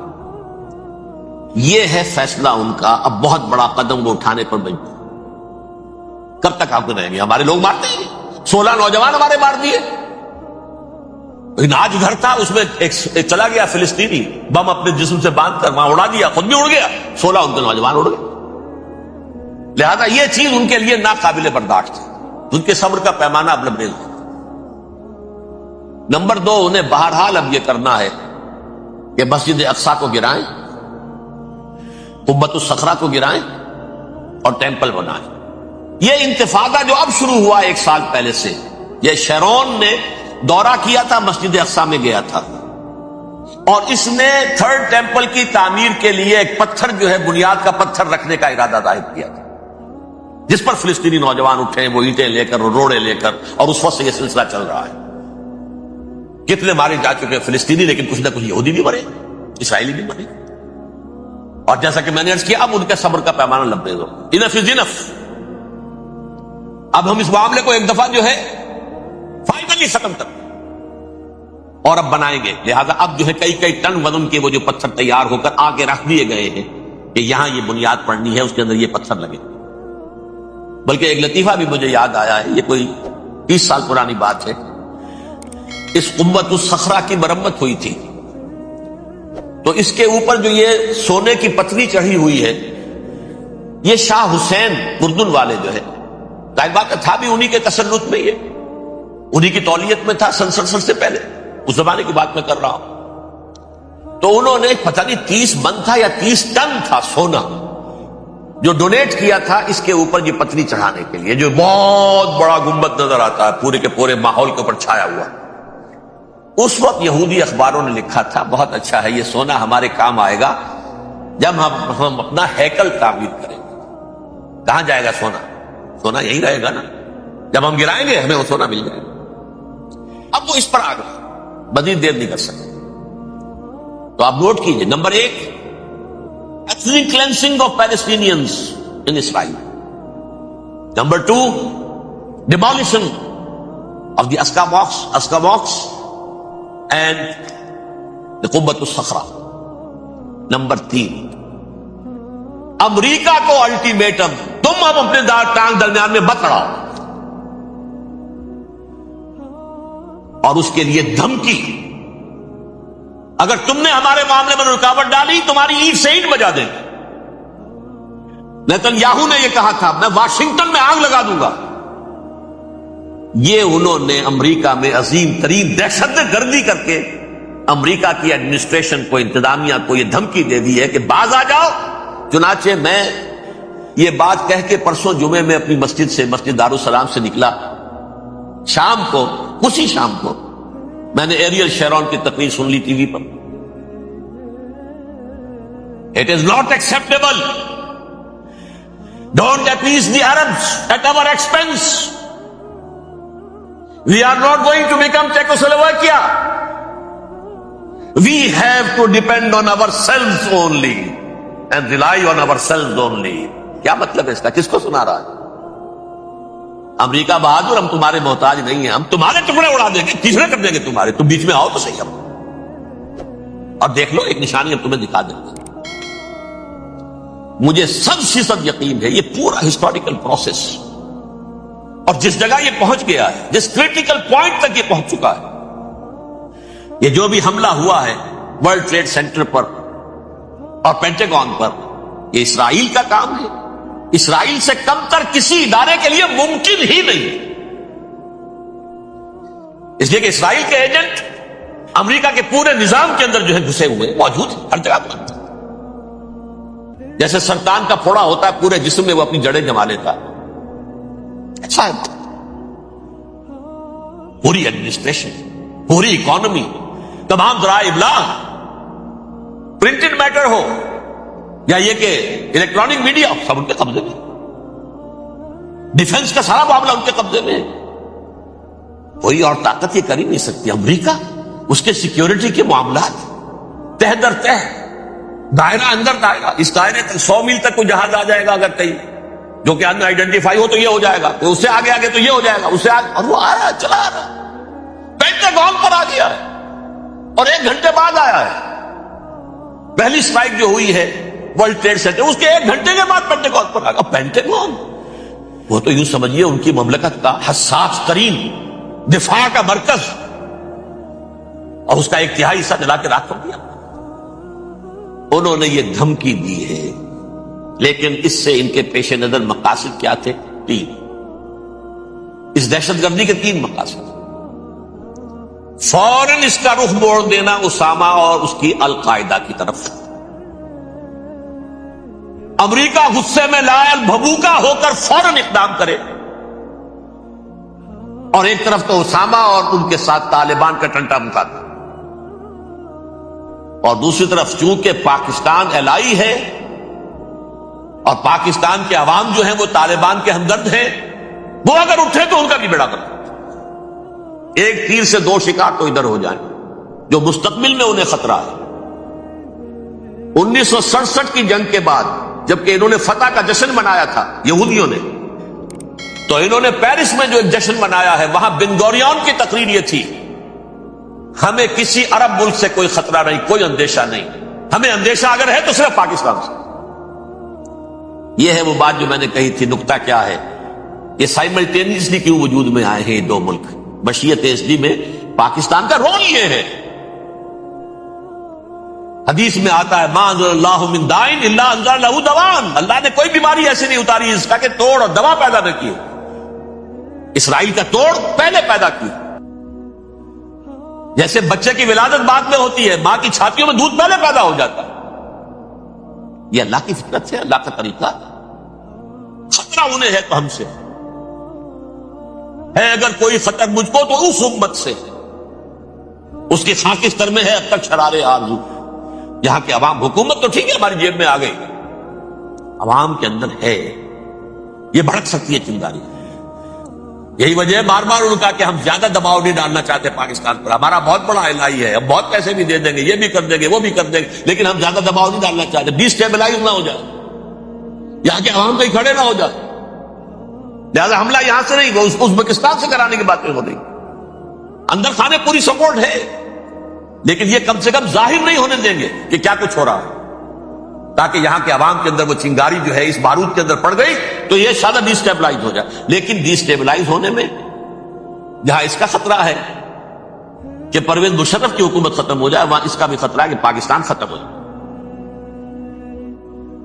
ڈی اسٹیبلائز ہونے کا مطلب کیا ہے؟ بھارت کو واک اوور دے سکتے، جاؤ اب گھس جاؤ، پولیس ایکشن کرو، جہاں اب امن نہیں رہا ہے ہم امن قائم کرنے آ جائیں.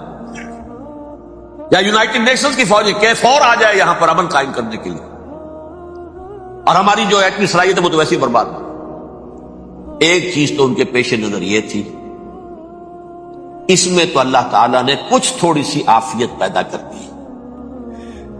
ان کا خیال تھا کہ غصے میں آگ ببوکا ہو کر امریکہ جو ہے بھوکے شیر کی طرح ٹوٹ پڑے گا بس. لیکن وہاں وہ اپنے باپ کی طرح کولیشن بنانے کی فکر ہو گئی اسے. کولیشن بنتے بنتے تو وقت لگتا ہے، بستی بسنا کھیل نہیں، بستے بستے بستی ہے. دل کا اجڑنا سہل صحیح، بسنا سہل نہیں ظالم. بستی بسنا کھیل نہیں، بستے بستے بستی. کولیشن بناتے بناتے نیٹو بھی پھدکنے لگا تھا کہ ہمارے پاس انہوں نے کچھ ثبوت دیے ہی نہیں ابھی تک. کوئی کسی نے کچھ اور کہا، سعودی عرب نے بھی کہہ دیا ہمارے اڈوں سے آپ جہاز اڑا کر حملہ نہیں کریں گے وغیرہ وغیرہ. اس چکر میں ایک تو وقت نکل گیا، اور دوسرے فوراً ہی ان پر آیا ہو گیا یہ تو ہمارے ساتھ کیا ہی اسرائیل نے ہے.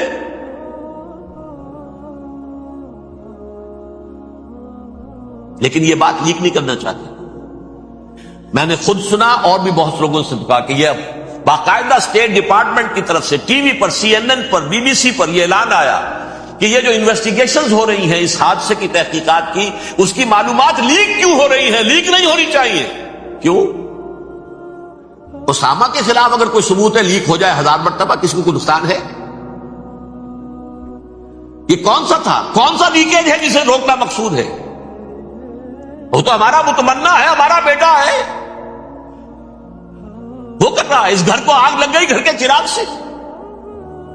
But they have given a message to the United States of امریکہ.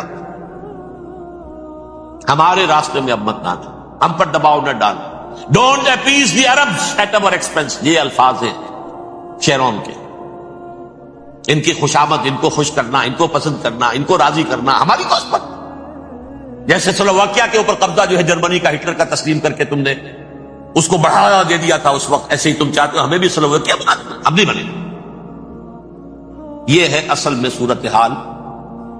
جیسا کہ میں نے عرض کیا، افغانستان پر اب یہ جیسے کھسیانی بلی ہوتی ہے کھمبا نوشتی، کریں گے تو صحیح حملہ. یہ جگہ اتنی تیاری پوری دنیا کے اندر کر کے کچھ نہ کچھ تو کریں گے، کچھ نہ کچھ تو کارکردگی دکھائیں گے. اصل میں وہ زور شور اب ان میں نہیں ہے افغانستان کے بارے میں، بلکہ تاریخ میں ایک مرتبہ پھر وہی بات ہو گئی ہے. کلما اوقدوا نارا للحرب اطفاء اللہ. اللہ تعالیٰ نے کم سے کم اس کی تندی کو کم کر دیا. اس آگ کی بھڑک اور تندی جو ہے انشاءاللہ کم ہو جائے. البتہ افغانستان میں کیا ہوگا یہ میں نہیں کہہ سکتا. ان ادری قریب بعید ما توعدون، جیسے کہ قرآن مجید میں حضور سے کہلوایا گیا، میں یہ نہیں جانتا جس چیز کا وعدہ تم سے کیا جا رہا ہے وہ قریب ہے یا دور ہے، میں نہیں جانتا. وَإِنْ أَدْرِي لَعَلَّهُ فِتْنَةٌ لَكُمْ وَمَتَاعٌ إِلَىٰ حِينٍ. اور میں نہیں جانتا، ہو سکتا ہے ابھی اللہ تعالیٰ تمہیں کوئی مہلت دے اور کچھ وقت کے لیے تمہاری رسی دراز کر دے اور ابھی عذاب کو ٹال دے. جب حضور سے یہ کہلوایا جا رہا ہے ان ادری، یہاں تک بھی کہلوا دیا گیا وَمَا أَدْرِي مَا يُفْعَلُ بِي وَمَا بِكُمْ. مجھے نہیں معلوم میرے ساتھ کیا کیا جائے گا، تمہارے ساتھ کیا کیا جائے گا. تو بہرحال کون دعوے سے کہہ سکتا ہے کہ یہ ہوگا؟ تباہی بھی آ سکتی ہے، کوئی بڑا سیٹ بیک بھی آ سکتا ہے، اپس اینڈ ڈاؤنز ہوتے ہیں۔ احیاء اسلام کا پروسیس چل رہا ہے، لیکن احیاء پروسیس میں حضور کے زمانے میں بھی غزوہ بدر میں ایک دفعہ گراف جو ہے چلا گیا تھا آسمان پر، تو غزوہ احد میں وہ بہت نیچے بھی تو آ گیا تھا، مسلمانوں کے حوصلے پست بھی ہو گئے تھے نا۔ وَلَا تَهِنُوا وَلَا تَحْزَنُوا وَأَنْتُمُ الْأَعْلَوْنَ إِن كُنتُم مُؤْمِنِينَ، یہ تشفی دینی پڑی تھی نا، گھبراؤ نہیں، ڈرو نہیں۔ إِن يَمْسَسْكُمْ قَرْحٌ فَقَدْ مَسَّ الْقَوْمَ قَرْحٌ مِثْلُهُ، اگر تمہیں کوئی چرکا لگا ہے تو تمہارے دشمنوں کو اس سے بڑا چرکا لگ چکا ایک سال پہلے، انہوں تو ہمت نہیں چھوڑی، ایک سال کے بعد دوبارہ ہو گئے حملہ آور تم پر، تم کیوں دل چھوڑتے؟ تو کچھ سیٹ بیک آ سکتا ہے، اور یہ بھی ہو سکتا ہے، اور اللہ کرے کہ ہو جائے، کوئی واقعہ فیل بھی پیدا ہو سکتا ہے دوبارہ۔ اللہ تعالیٰ چڑیوں کے ذریعے سے اور ان کی چونچوں اور ان کے پنجوں کی کنکریوں کے ذریعے سے ہاتھی والوں کو برباد کر سکتا ہے۔ الم تر کیف فعل ربک باصحاب الفیل الم یجعل کیدہم فی تضلیل وارسل علیہم طیرا ابابیل ترمیہم بحجارۃ من سجیل فجعلہم کعصف مأکول۔ کھایا ہوا بھوسا جگالی کر کے جب نکلتا ہے جیسے ہوتے ہیں، ایسا پورا لشکر کر دیا۔ اللہ تعالیٰ کر سکتا ہے، کوئی اس کے لیے مشکل نہیں۔ وہ علی کل شیء قدیر، اسے ہر شے کی قدرت حاصل ہے۔ لیکن اصل بات جو ہے میں آپ کو بتانا چاہتا ہوں، یہ ہے سائیڈ ایشو، اصل ایشو ہے فلسطین کا جو شروع ہونے والا ہے۔ بھٹی دہکے گی وہاں۔ ظاہر بات ہے کہ اگر کوئی بہت بڑا اقدام ہو جاتا ہے فلسطینیوں کے خلاف، اور اگر واقعتاً مسجد اقصی اور مسجد قبۃ الصخرہ گرا دیے جاتے تو طوفان اٹھے گا عالم عرب میں۔ یہ حسنی مبارک ہو یا شاہ خالد ہو یا کوئی اور ہو، یہ نہیں روک سکتے اس طوفان کو۔ نوجوان خون اٹھے گا، غیرت اور جو بھی حمیت ہے۔ مسلمان ان پڑھ سے ان پڑھ اور بالکل بے دین، وہ بھی مسجد کی حرمت پر کٹ مرنے کو تیار ہو جاتا۔ مسجد تو بنا دی شب بھر میں ایمان کی حرارت والوں نے، من اپنا پرانا پاپی ہے، برسوں میں نماز ہی بننا سکتا۔ وہ چاہے کانپور کی مسجد سے مسلمانوں نے جانے دی ہے، چاہے وہ شہید گنج کی مسجد کی مسلمانوں نے جانے دی ہے، چاہے نماز نہ پڑھتے ہو، لیکن یہ جو حرمت اور یہ جو حمیت، یہ غیرت ہے، اس سے جو طوفان اٹھے گا یہ ہوگا اس ملحمۃ العظما، اس کی طرف پیش رفت ہو رہی۔ کتاب الملاحم سے احادیث کے حوالے سے یہ جن جنگوں کا حوالہ دیا حضور نے، پیشن گوئی کی ہے، اس کا نقطہ آغاز تھا خلیج کی جنگ۔ صدام حسین نے اسے کہا تھا یہ مدر آف وارز ہے، ام المحارب، یہ ایک جنگ نہیں ہے۔ اس کا نقشہ بھی حدیث میں موجود ہے، پیشن گوئی موجود تھی، اس وقت بھی ہم نے شائع کی تھی۔ لیکن اس میں جو جنگ اب ہونے والی وہ الملحمۃ العظما، ملحمہ کسے کہتے ہیں؟ لحم گوشت کو کہتے ہیں، اور قصائی کی دکان کو عربی میں ملحم کہتے ہیں، جہاں گوشت کے ٹکڑے کیے جاتے ہیں۔ آج کل مشینوں سے ہوتے ہیں، اب جو ہے وہ ہاتھ سے چھریوں سے نہیں ہوتے، لیکن ٹکڑے ہو رہے ہوتے ہیں، جسموں کے چیتھڑے اڑ رہے ہوتے ہیں، ملحمہ۔ یہی لفظ استعمال کیا تھا حضرت سعد ابن عبادہ نے رضی اللہ تعالی عنہ یوم فتح مکہ۔ ان کے دل میں تھا کہ اب ہم انتقام لیں گے ان عربوں سے، ان قریش سے۔ الیوم یوم الملحمہ، الیوم یوم الملحمہ، یہ کہتے ہوئے جا رہے تھے۔ ایک خاص کیفیت، آج ہے گوشت کے ٹکڑے اڑانے کا دن۔ حضور سے کہا کسی نے جا کر کے ساتھ تو یہ کہہ رہے ہیں الیوم یوم الملحمہ، یوم یوم الملحمہ۔ حضور نے فرمایا نہیں، ان سے کہو جا کر الیوم یوم المرحمہ، الیوم یوم المرحمہ، آج رحمت کا دن ہے، آج تو میں ان سب کو معاف کروں گا۔ لا تثریب علیکم اليوم، میں تم سے وہی بات کہہ رہا ہوں جو میرے بھائی یوسف نے کہی تھی اپنے بھائیوں سے، اذهبوا فانتم الطلقاء، جاؤ تم سب کے سب آزاد۔